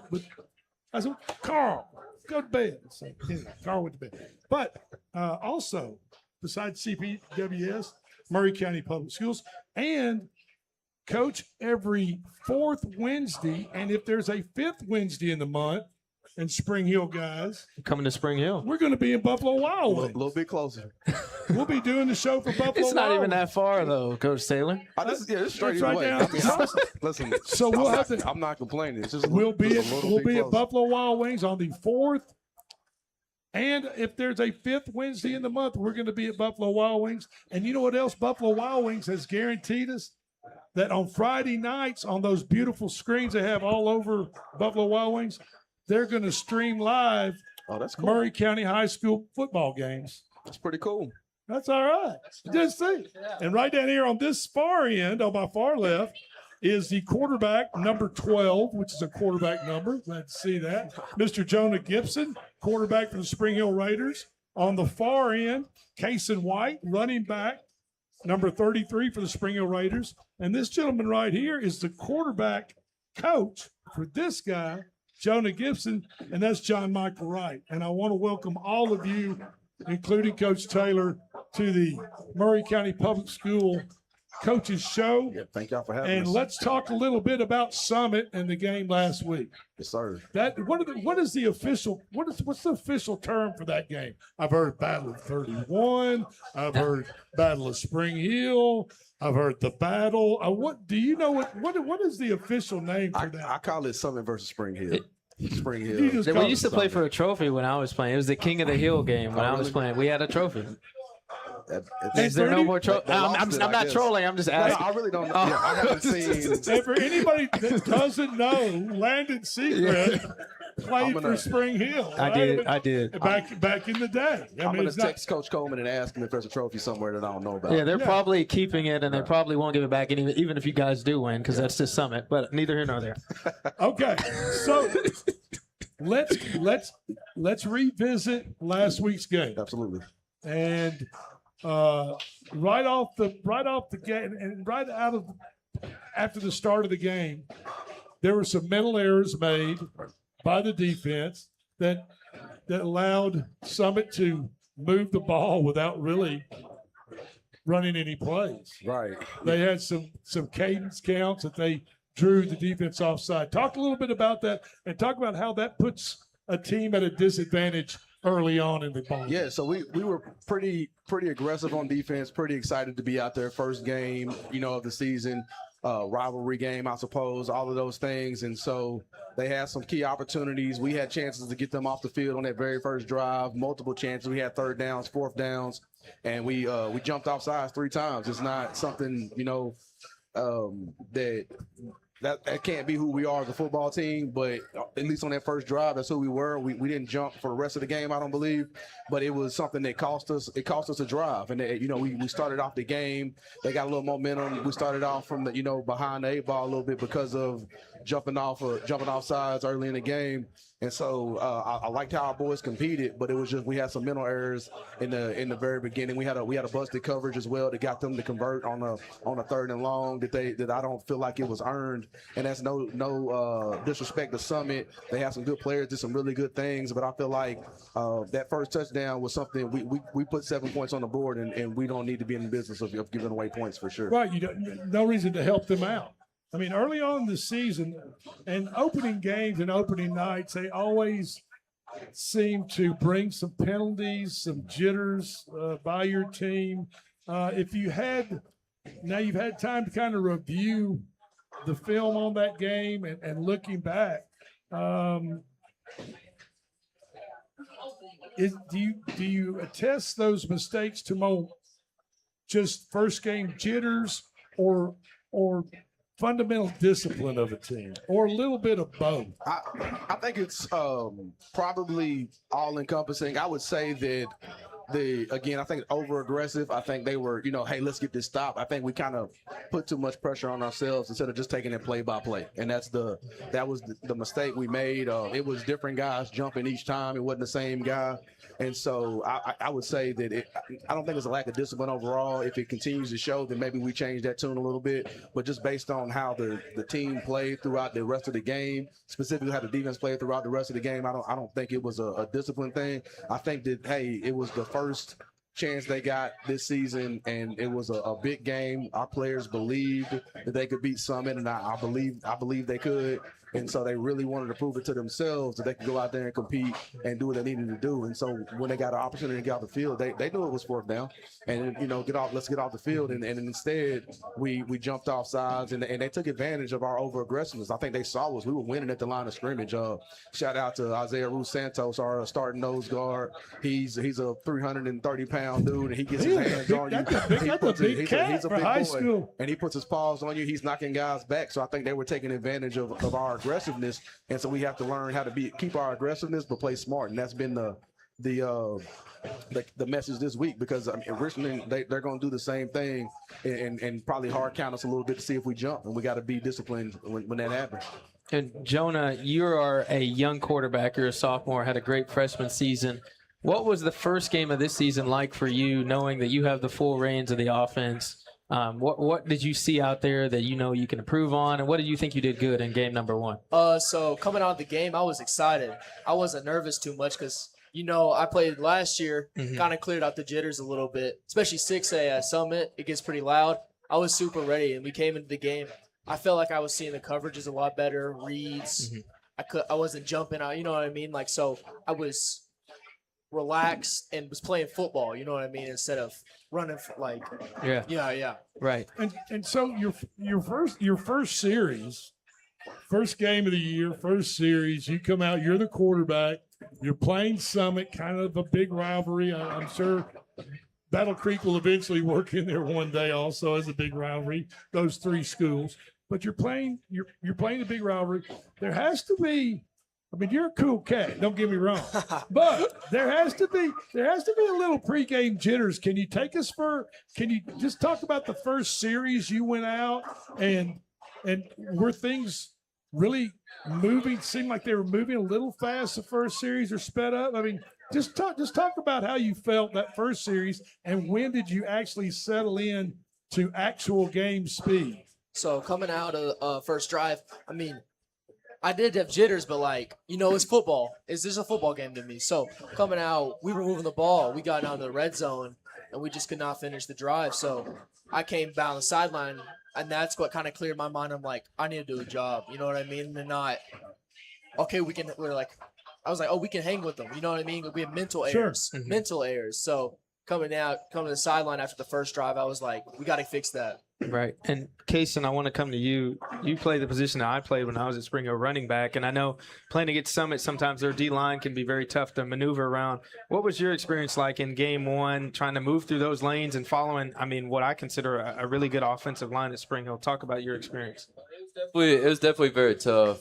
I want to give a shout out to my offensive line. They're definitely the reason I had the night I did. It wasn't the best for me, but my offensive line is everything. They're the reason we even moved the ball at all. So I'm very grateful for them. And Summit's definitely a very good defensive front, linebackers, all that.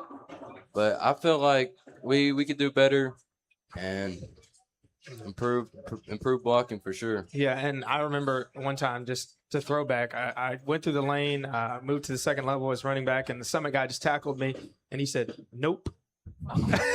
He just said nope, and that's one of my core memories. So I know what it's like trying to go against a large team. Coach Wright, coming to you have a young quarterback. You kind of with him and you guide him and give him some pointers. Talk about how you can help him grow throughout the season. Playing in a rivalry game in week one is obviously not the easiest thing in the world, but how can you help Jonah Gibson be a great player? Yes, sir. So the biggest thing we took this all season, we're just going to break it down step by step. We don't want to put too much on the kid. Him being a sophomore quarterback, we're just going to go, whether it's coverage alignment or DB alignment, whether it's the front, whether it's pass protection, whatever. We're just going to make sure he understands the game mentally. And then what comes to that is physically. So that's biomechanics and just different types of stuff he can do mechanically with his arm and with his legs.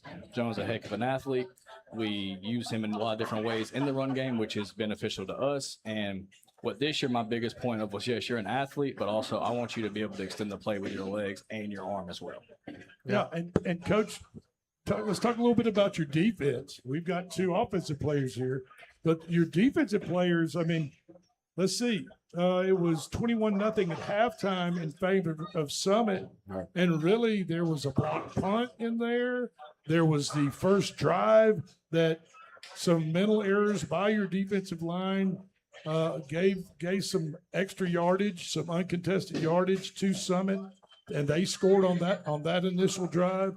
So really, overall, your defense played one heck of a ball game. No, I think they did, and I think that if you know those guys were here right now, they would tell you it's no surprise to them.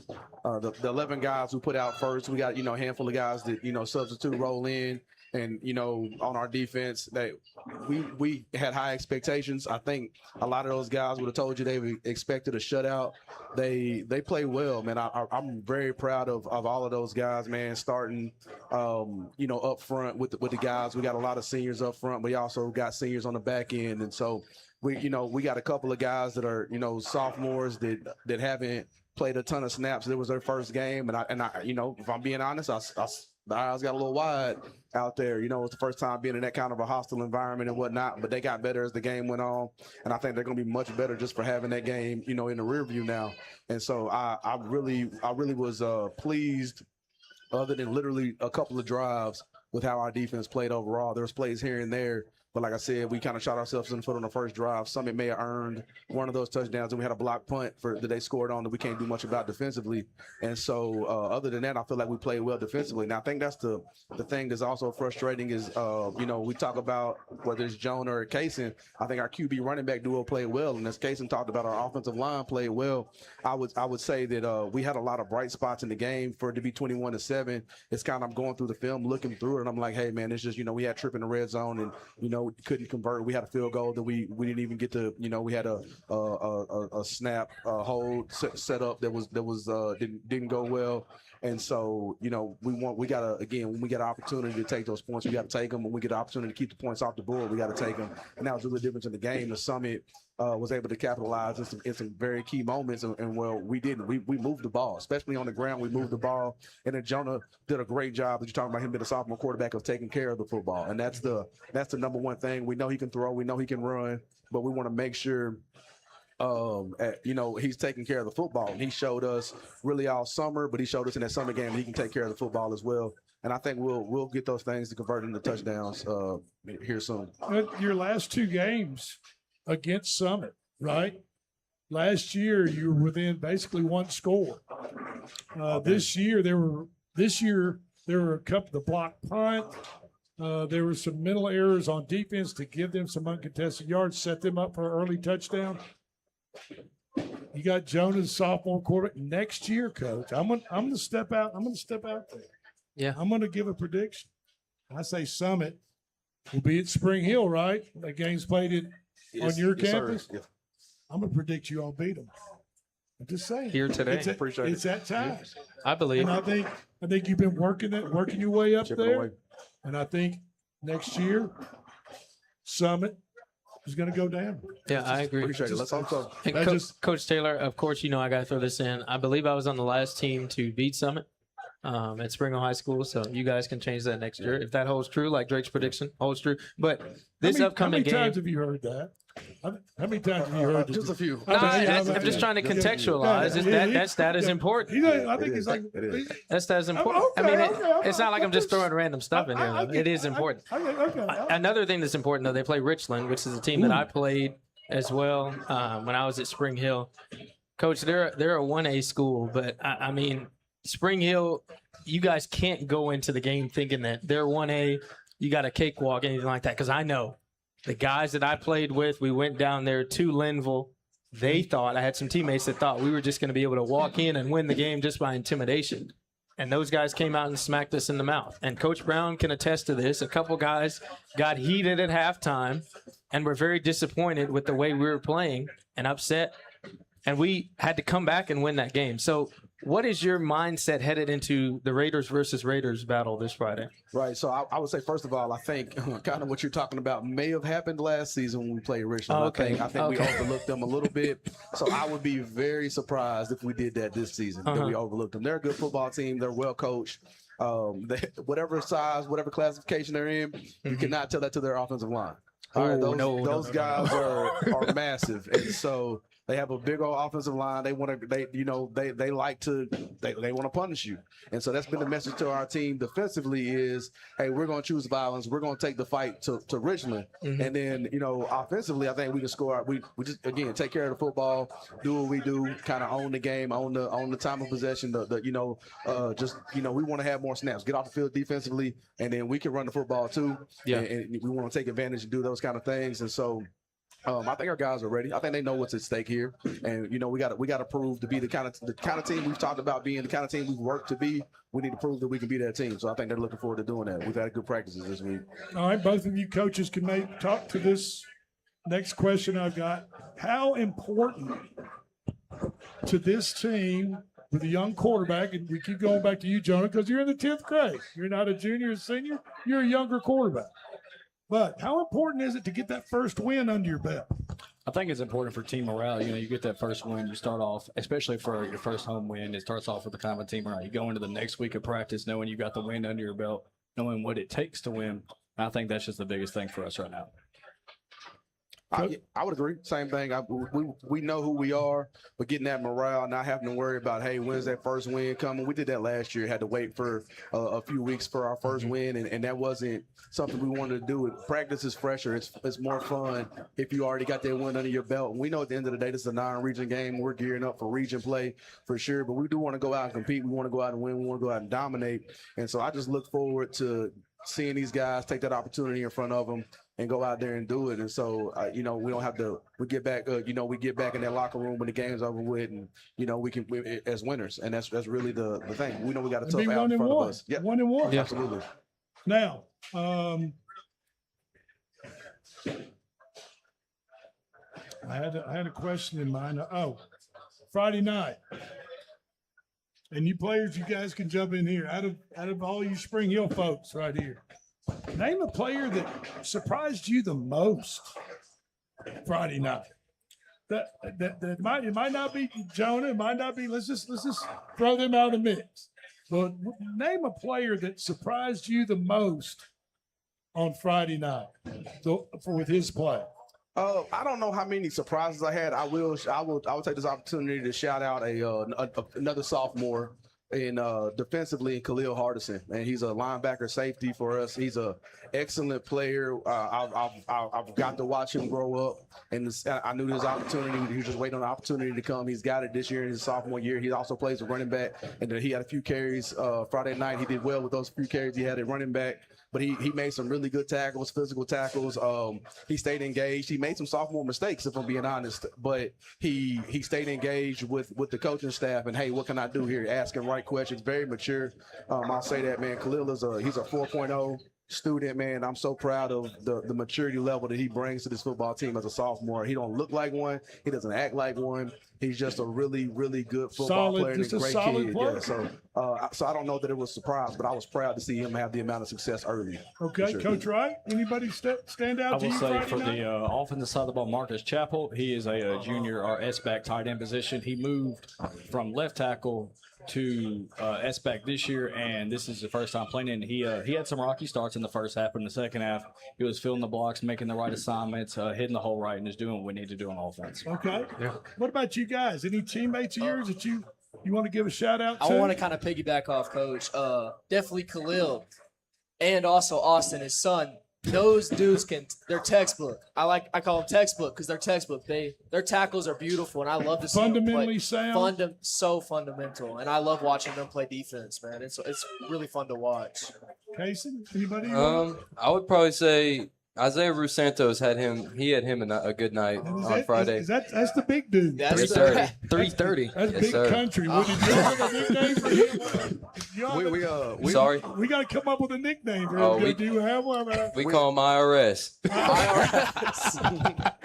Not super creative, but that's his nickname. Okay. All right. Well, I don't want to mess with the IRS. Oh, no. You don't want to be in trouble with the IRS. I don't want to be in trouble with the IRS. No, sir. That's not any fun. Okay. Hey, we're up against the break. We want to say thank you to the Spring Hill Raiders. Thank you. This coming week, Friday night, at home, Richland in Spring Hill. We're going to be streaming that game live for you. Best of luck. I think I'm going to make a prediction here. I think you guys go to 1-1, even up the record. Better days ahead of you. Coach Joshua Taylor, thank you so much for being with us. Jonah, Kaysen, Coach Wright, best of luck. This is the Front Porch Sports Radio Network, and we will be right back.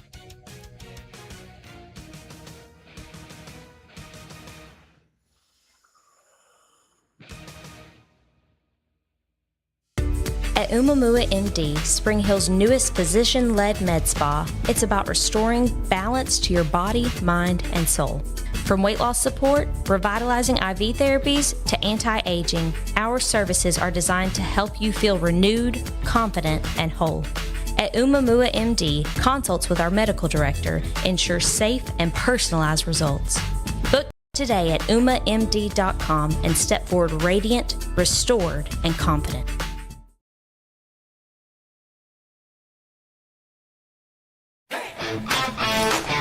This is David Usselton with Usselton Automotive, located in Columbia, Tennessee. We service all foreign and domestic vehicles. We take pride in our work, and we don't cut corners. We offer a 5-year, 50,000-mile warranty and loan our cars with almost every repair. We are located at 1201 South High Street in Columbia, Tennessee. You can reach us at 931-215-1765 or find more information at usseltons.com.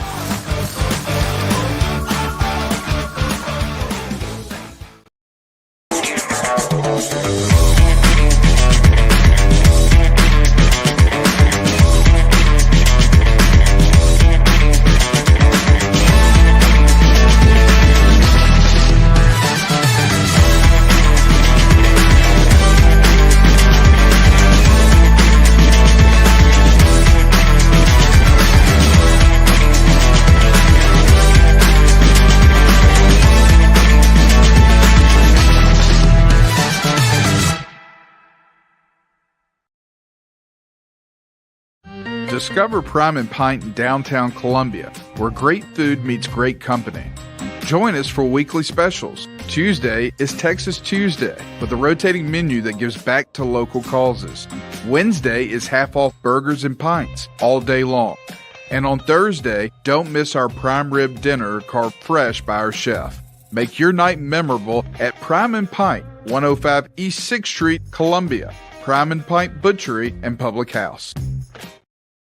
Hi, I'm Robert Rogers at Parks Motor Sales Buick GMC. And I'm Michael Parks Lawrence at Parks Motor Sales Buick GMC. Together, we're Mr. Bobby Parks' grandsons, and we run his dealership, and we are glad to be part of our local community. Being family owned and operated, we invest heavily in our community. We do things like sports teams, schools, bands, you name it. We try to help everybody we can. The reason why we do this is because we all love this community. So come do business with us, your neighbors, at Parks Motor Sales in Columbia, Tennessee, right off Nashville Highway, or at parksmotorsales.com.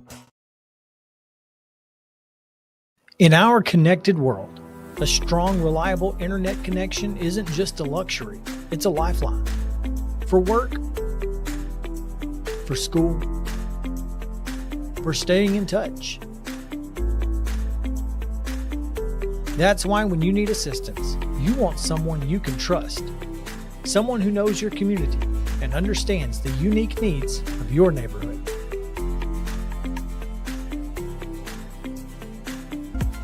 That's where our local customer service and tech support team comes in. Our local support specialists are real people with real solutions right here in your hometown. At CPWS, we're more than just an internet provider. We're your neighbors, dedicated to keeping our community connected with local service you can see and local support you can hear.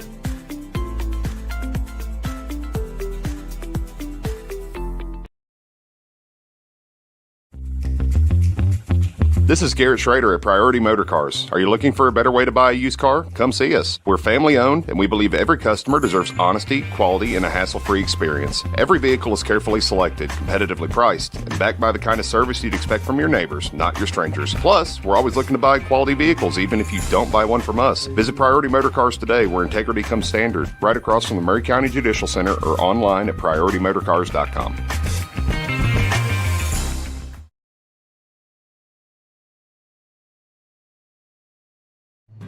Hello, this is Rick Tillis from Tillis Jewelry. What is a full-service jeweler? Experienced staff, custom designers, in-house jewelry repairs, and beautiful jewelry. Yes, at Tillis Jewelry, we are passionate, knowledgeable, and committed to integrity. We strive to be the best in our community and in our profession. We build long-term relationships and become part of family traditions that will cross generations. We delight clients by providing an unparalleled selection, superior service, and exceptional value. Tillis Jewelry, we exceed your expectations.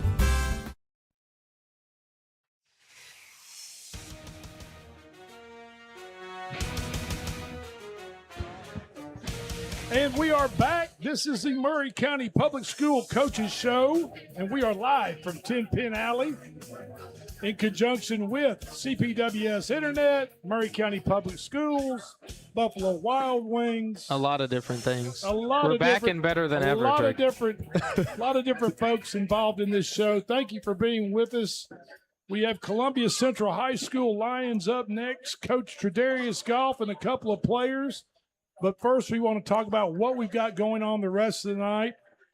We've got about 22 minutes left before the polls close on Facebook for the offensive and defensive players of the week from last week. Yep. You can go on Facebook, social media, pull up the Front Porch Sports Network, and you will see the polls.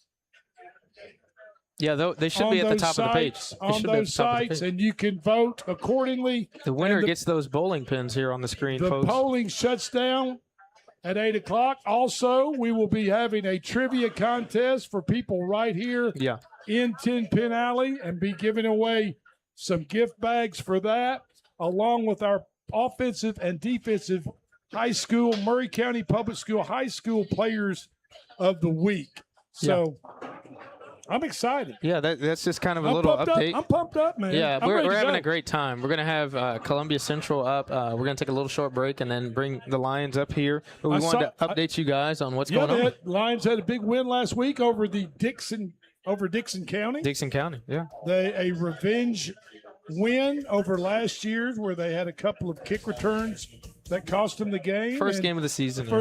But this year, Coach Goff and his coaching staff and the Lions, they corrected that wrong from last year. They flipped the switch. They turned the table. They flipped the script. We're going to talk about that. We're going to talk about playing Battle Creek this coming Friday. Game of the week. Yeah, it is the game of the week. And we'll be there. And they better not lose. There you have it. All right, we're going to take a quick break. Yeah, we will. We're going to take a quick break? All right, we are going to take a quick break. This is the Front Porch Sports Radio Network, the Maury County Public School Coaches Show. Do not go anywhere. We will be right back.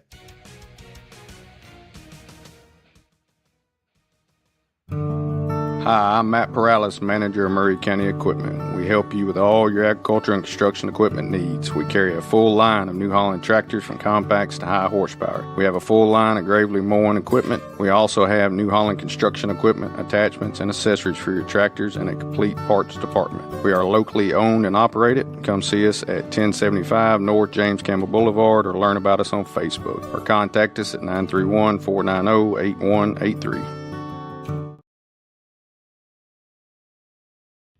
Office space available in beautiful downtown Columbia. Kennedy Broadcasting Company, WKRM and WKOM, has 3 offices for rent in its downtown building. Each office is approximately 18 by 18, and each includes a closet-type storage area. Included are utilities, Wi-Fi, and communal break area. Contact Station Manager Clayton Harris at 931-626-3131. Stan McNabb Chevrolet, serving Columbia and the surrounding area since 1980. Stan McNabb Chevrolet is family-owned and does their best to make you feel like you're a part of the family. Commitment to customer service is the highest priority. Whatever your vehicle needs are, from sales to service, Stan McNabb is here to help. Stan McNabb Chevrolet is a dealership that cares about this community. Visit us online and get started today. Stan McNabb Chevrolet, where excellence and community converge.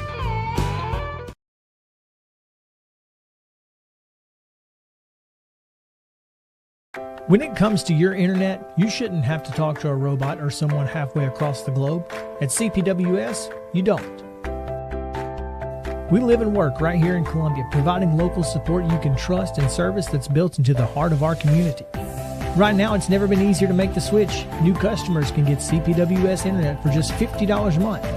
Experience the difference of local service and blazing fast speeds. Call us today, 931-375-7777.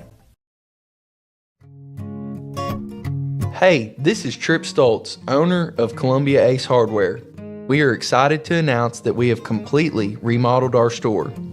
We have expanded our selection in many brands including Milwaukee, Steel, and Big Green Egg. We have new inventory arriving daily, so come see the changes for yourself at 112 East James Campbell Boulevard, Columbia, Tennessee. Ace is the place with the helpful hardware, folks. Hello, my name is Zach Maddox. I'm a proud third-generation owner-operator of Columbia Paint and Wall Cover, founded by my grandfather, Ralph Maddox, in 1946. We offer a variety of paint and wall covering products, but our passion is customer service. We can offer many personalized services and can come out to your house or business if needed. Come visit us at our Columbia location or our new Spring Hill location behind Church of the City, or visit us online at paintcolumbia.com.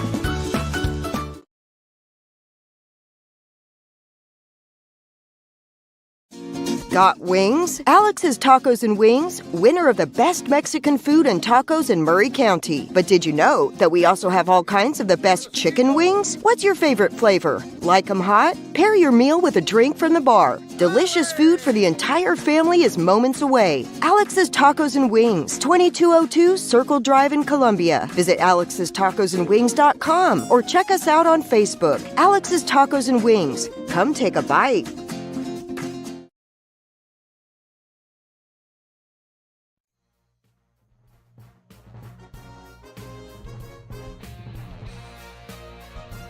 And we are back. This is the Murray County Public School Wednesday night coaches show in conjunction with CPWS, Buffalo Wild Wings, and of course, we're here at Tenn Pinn Alley. If you hear those pins and bowling balls rolling in the back, that is because they're bowling here. They are bowling. They are in fact bowling. That's what they do at a bowling alley. They bowl. They play games. They drive mini carts. Go-karts and play. I'm cool on the bowling though. I'm not good. I'm not good at bowling, so I'm cool on that. And so we were talking earlier. You know what we need to do? We need to get all the coaches together, get them out here on the go-karts, and have a little friendly friendly Let's bring all the mics up, please. Drake, bring all the mics up so everybody can talk here. We have Coach Tredarius Goff with us, and two of his favorite players, or two players, not his favorite, but two players, because, players like children, you really can't, it's kind of hard to have your favorite, even though you might in the back of your head have a favorite, you can't show those cards. And you can't really show those cards as a coach, right? No, you can't do that, man. You gotta treat all you guys the same. And tell us who we've got with us. We got Jamari Brown and Daniel Booker, quarterback and wide receiver cornerback of Columbia Central Lions, to my right. And Coach, Dixon County, you went down to Dixon County, took care of business. Tell us a little bit about the game. Man, I was proud of the way our guys came out and fought. Offensively, we started off. We drove the ball down the field, and then a couple penalties haunted us. So we went for it on the fourth down, play the first drive, and then get it.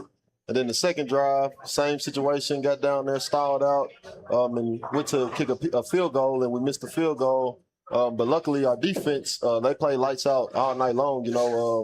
Outside of two big plays, deep post, about a 40-yard pass, and a quarterback scramble. Those were the best plays that Dixon County got off on us that night. And we played very physical and aggressive up front. The front seven, they got after the quarterback and the running back. They dominated the Dixon County's offensive line. So that was good to see. Coming from last year, where we were at this point last year, and then offensively, we was able to make a couple big plays to get us a lead. We hit Brown with a deep ball, and then the next series we hit Hall with a deep pass. And then right before half, we was able to put a 50-yard drive together, and Zane Nash capped it off for a touchdown to go up 20-7 at halftime. And then, we dealt with a little cramping bug after half. It started a little bit before halftime, but after halftime it got crazy, man. I think that cramping bug is going around to a lot of ball teams. Yeah, I think so as well, man. So this time of year. Yeah, we've been trying to. This week we did a lot more hydrating during practice, stopping practice, and making guys drink full bottles of the Gatorade bottles and stuff like that. So hopefully this week, that pays off as well, and we don't have that same issue. There you go. Now, Mr. Booker, you're the quarterback of the team. Overall, scale of 1 to 10, give us a rating of your night. Against Dixon? Of your night, of your personal performance. From 1 to 10, 10 being the best. 5. There you go. Now, see, Coach. He's just being humble. Yeah, he's being humble. He's being modest. He's being humble. Yeah, Coach Goff just said there's some beautiful deep balls thrown. You threw those balls, didn't you? Yes, sir. Well, there are a few. Are you upset? There were a few that you missed. I'll just say I give myself that rating because I could have made things a lot better decisions. Right. Perfection. There's always in football. There's always kind of like golf. There's always that pursuit of perfection of every night, sure. Right? For a perfect game. Of course, it's very hard to get in football. But let's talk a little bit about the defense and how it set the tone for the whole game. Because looking at the scoring and how it went, you guys, it got within 13-7, but then you scored again. At halftime, it was 20-7, and your defense took care of business. Yeah, they most definitely did. We had 4 interceptions on the back end. Mark Brown had 2, Hassan Ball had 1, Dallas King had 1, and Dallas King was one to seal the game. They was driving, they was in the red zone, and he picked it off when they was probably like the 10-yard line or so to give us the ball back to run the clock out. So. Like I said, on the back end, we played good. And like I said, the front 7, they were dogs all night from Xavier Murphy, Casey Matthews, Tyshawn Dotson, Zane Nash, Toto Baldwin, Carson Clanton, and Jamari Hall. They got after it, man. There wasn't many holes for Dixon County backs to run through. And like I said, and I told the coaches this Sunday that this is the aggression and violence that I've been looking for these guys to be playing with since I got here in Dixon County. I seen spurts of that, and if we can continue and build off of that, I think that we should be able to have a pretty good season. But that don't mean nothing. What we did, Dixon County, we got to do it every week. Sure, right. Absolutely. And Jamari, it seems like there's a trend every time you touch the ball on offense or defense, you're doing something positive. Talk about your offensive night and then talk about your defensive night and the way you played versus Dixon. Just on offense, I had like 70 yards, but still not satisfied because I feel like I could have did better. But on defense, I feel like I had the job to guard their best receiver, and he only allowed 1 catch. I had 2 interceptions. But I feel like I played pretty good, but I can do better. And, you're an Ironman athlete. You play both sides. You don't really come off the field. Do you prefer one side over the other, or are you like a Travis Hunter type player where you think you can really be impactful in both? I think I can be impactful in both, but me personally, I like offense better. Offense better. He scores touchdowns on offense, Drake. So, absolutely. He scores touchdowns on defense, too. But Jamari, what I want to know is this.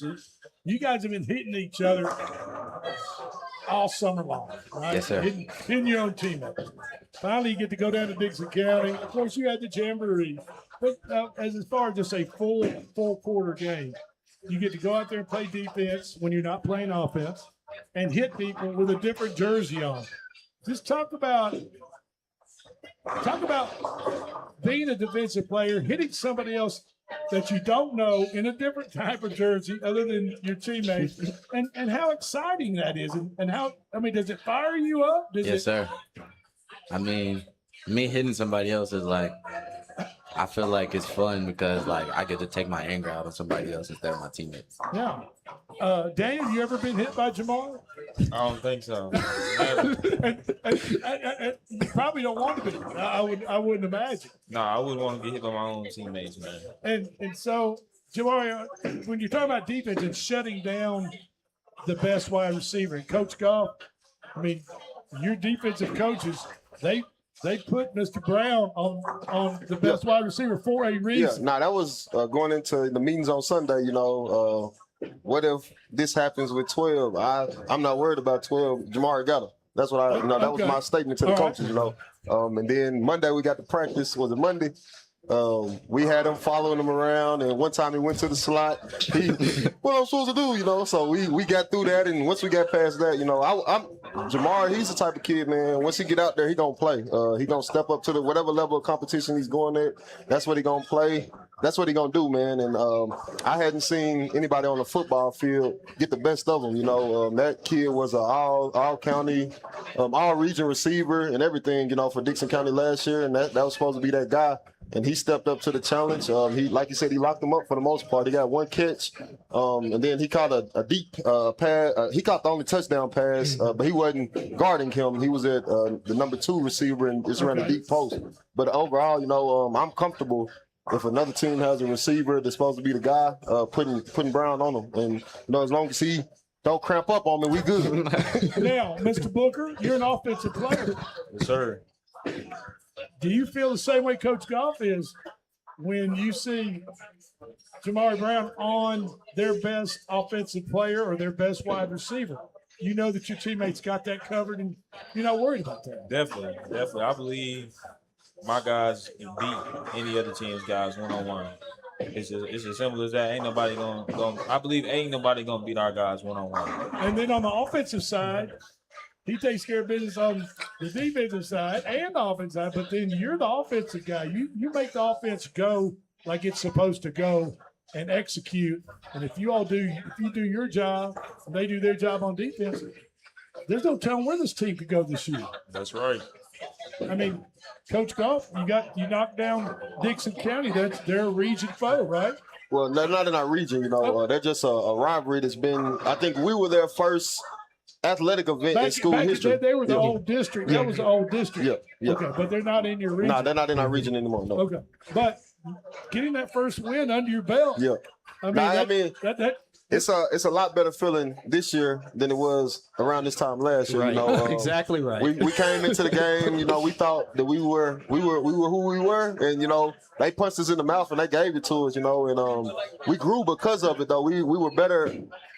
Towards the end of the season, we played Lincoln County a lot better that week than when we started against Dixon County. So I kind of appreciate them guys for that. With every loss is a lesson. So if you learn something from it, then you can grow. But absolutely right. If you could bottle one thing up, if you could take one thing from Friday night, Coach, and put it in a bottle, put a top on it, and carry it through the whole season with you, what would be that one thing you would put in that bottle from Friday night? Like I said, these guys play with the violence and physicality that I've been looking for since day one.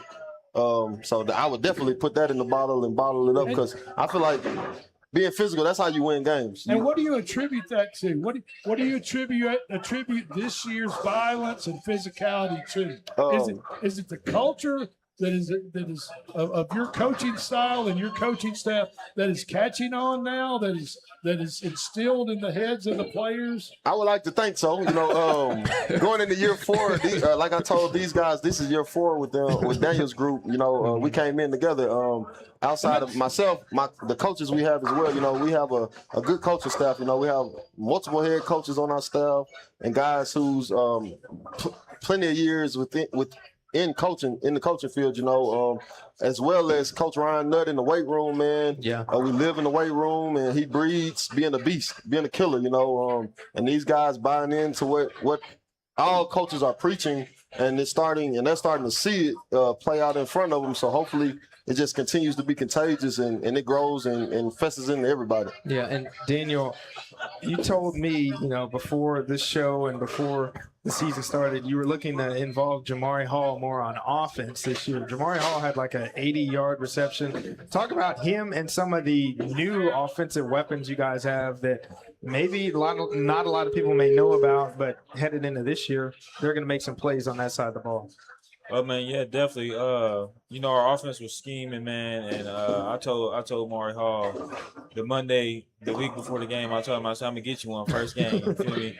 And thankfully that play worked out. You know, we sent him on a leak route, and I hit him, and he took off. He put the burners on. He didn't get hogged. He went the long way for it. Yes, sir. And he's hard to catch. Oh yeah, he is. He got faster and stronger, definitely. And the newer weapons on our team, you know, like Trey Johnson, you know, fast kid, super quick. That's one of our big strengths on our team. We got a lot of athletic, fast guys. So him, he gonna be a weapon for us this year. And then we got Zion as well. Great athlete, makes plays, ball hawk at safety. So those are new weapons, man. And we gonna drop the ball down the field this year. Yeah, and definitely looking ahead to this week, it's our game of the week, Columbia versus Battle Creek. Jamari, this one's for you. We've talked about how you're a lockdown corner, great on defense.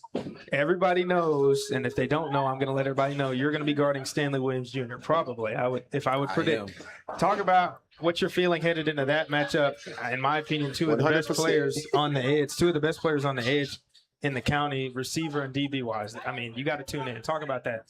I just feel like going into this week, I want to send a message to the state and the county that I'm the best DB out here, and I want to show people that can't nobody mess with me. And I'll tell you what, and Coach Goff says, okay, you like to hear that, right? Oh, yeah, I love to hear that. And one way to send that statement, you got a chance Friday night, right? Yep. And that's guarding probably one of the better wide receivers in all of South Central Middle Tennessee in Stanley Williams Jr. And I can't wait to see it. And I'm glad that this is our game day. Our game of the week is going to be at Columbia Central High. It's a Battle Creek. Oh, we're up at Battle Creek. Creek. We're going to slide up to Battle Creek and do that game day show. And I'm looking forward to it. And we'll be talking to you guys again for sure. Now, I want to ask you, and I asked this question to a couple other teams, and all you guys can jump in there. Give me one player that surprised you, not either one of these guys, but give me one player that surprised you, Coach, on Friday night. You guys be thinking of somebody maybe that you played with or you saw play. Give me one player. Give me one player on the Columbia Central Lions team that surprised you Friday night. I'll say sophomore defensive lineman Casey Matthews. You know, before in the spring and this fall camp, you know, he was one of the quieter guys. He did what they asked him to do, but Friday it was like a switch flipped, and you know he got the making tackles, he got the being a bully on the field, and the excitement he expressed through emotions as well. So that was good to see that a kid like him, another sophomore, making plays and continuing to grow. And even better for a coach, a younger player on the team. He didn't wait till his senior year to make it. He came. He stepped on up. So he set the bar right here, and he's going to have to meet that every week now. All right, what about you guys? Daniel, who you got anybody in the back of your mind that you said, dang, I didn't know he had that in him, or he kind of surprised you a little bit? I'd say the one play we drove down the field, Zane Nash actually, on his touchdown, man, I hand the ball off and I sit back and I just watch the play happen, and he absolutely obliterates a kid's face and dribbled him. That's what Luke Maddox said. Yeah. I mean, it was Derrick bad. Henry plant It was Zane bad. Nash. He just put him straight in the turf. And I was like, that's what I like to see. I ain't never seen that before. And Zane is an intern here at WKOM, and he showed me that clip about 15 times. But I enjoyed it at about the first 10. But all right, Mr. Brown, what about you? I think who stepped up for us is Houston Brown. He's a freshman. Y'all probably don't know him yet, but like he stepped up when we were cramping. He played safety. He stepped up big for us in the secondary, come in, deflecting passes, making tackles, and stuff like that. And sometimes the backups are just as important or more important depending on injury situation, cramping situations. Right, Coach? Yep, 100%, man. Them guys got to be ready to go. That's why I preach to them in practice. Pay attention. Don't just be over there talking because you don't never know when you're going to be up. Best of luck at Battle Creek. We'll be there Friday night. We'll be there. Coach Jadarius Goff, the Columbia Central Lions, Mr. Booker, Mr. Brown, they'll be on the field too. This has been the Oh, wait. We got trivia. Whoa. We're not good. I'm We sorry. got trivia. We got player of the we're not week. cutting up. We got bowling pins to hand out. We're just going to take a quick break. This is the Front Porch Sports Radio Network, and we'll be right back. Thank you.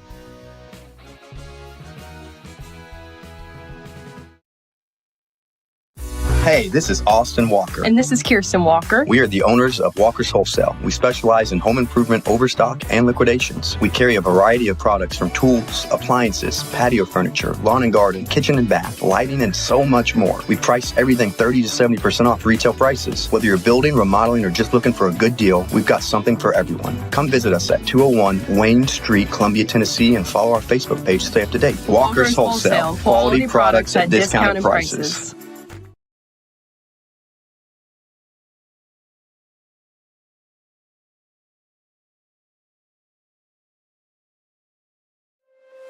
Is your insurance up to date in today's world? Foster Insurance Agency is an insurance agency you can depend on for your commercial and personal insurance needs. Foster tailors insurance coverage to meet your unique requirements stemming from years of experience and represents several top-rated companies such as Erie Insurance. Call Mike Ford or Jimmy Ford today at 931-388-8365 or stop by their convenient Columbia location at 204 West 4th Street. Foster Insurance, serving Middle Tennessee since 1952.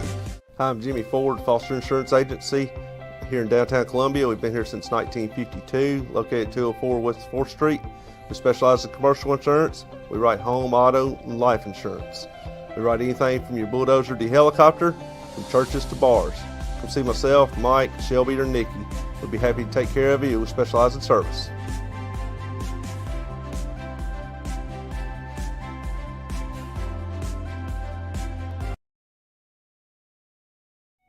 Hello, I'm Rick Whitley. And I'm Daniel Pollard from Jones & Lang Sporting Goods. We would like to take this opportunity to thank all of you for the many years of support. Since 1966, Jones & Lang has been locally owned and operated and supplying teams from T-ball to college. Stop by and see what we can do for you. We offer a wide variety of services from silk screening and embroidery to our custom trophy and awards department. We're open Monday through Friday, 8 to 5, and Saturday, 9 to noon. Remember, Jones & Lang Sporting Goods, the look of a winner.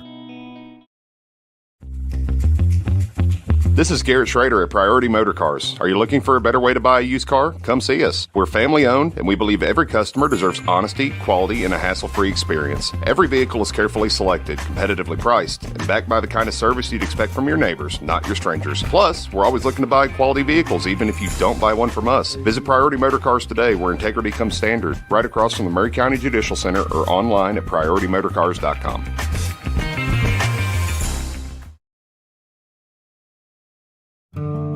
Hi, I'm Matt Perales, manager of Maury County Equipment. We help you with all your agriculture and construction equipment needs. We carry a full line of New Holland tractors from compacts to high horsepower. We have a full line of Gravely mowing equipment. We also have New Holland construction equipment, attachments, and accessories for your tractors and a complete parts department. We are locally owned and operated. Come see us at 1075 North James Campbell Boulevard or learn.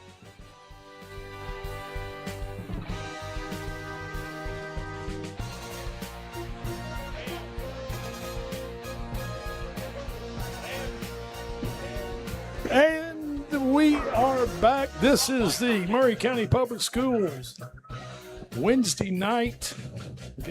There we go. Yeah, it's much better.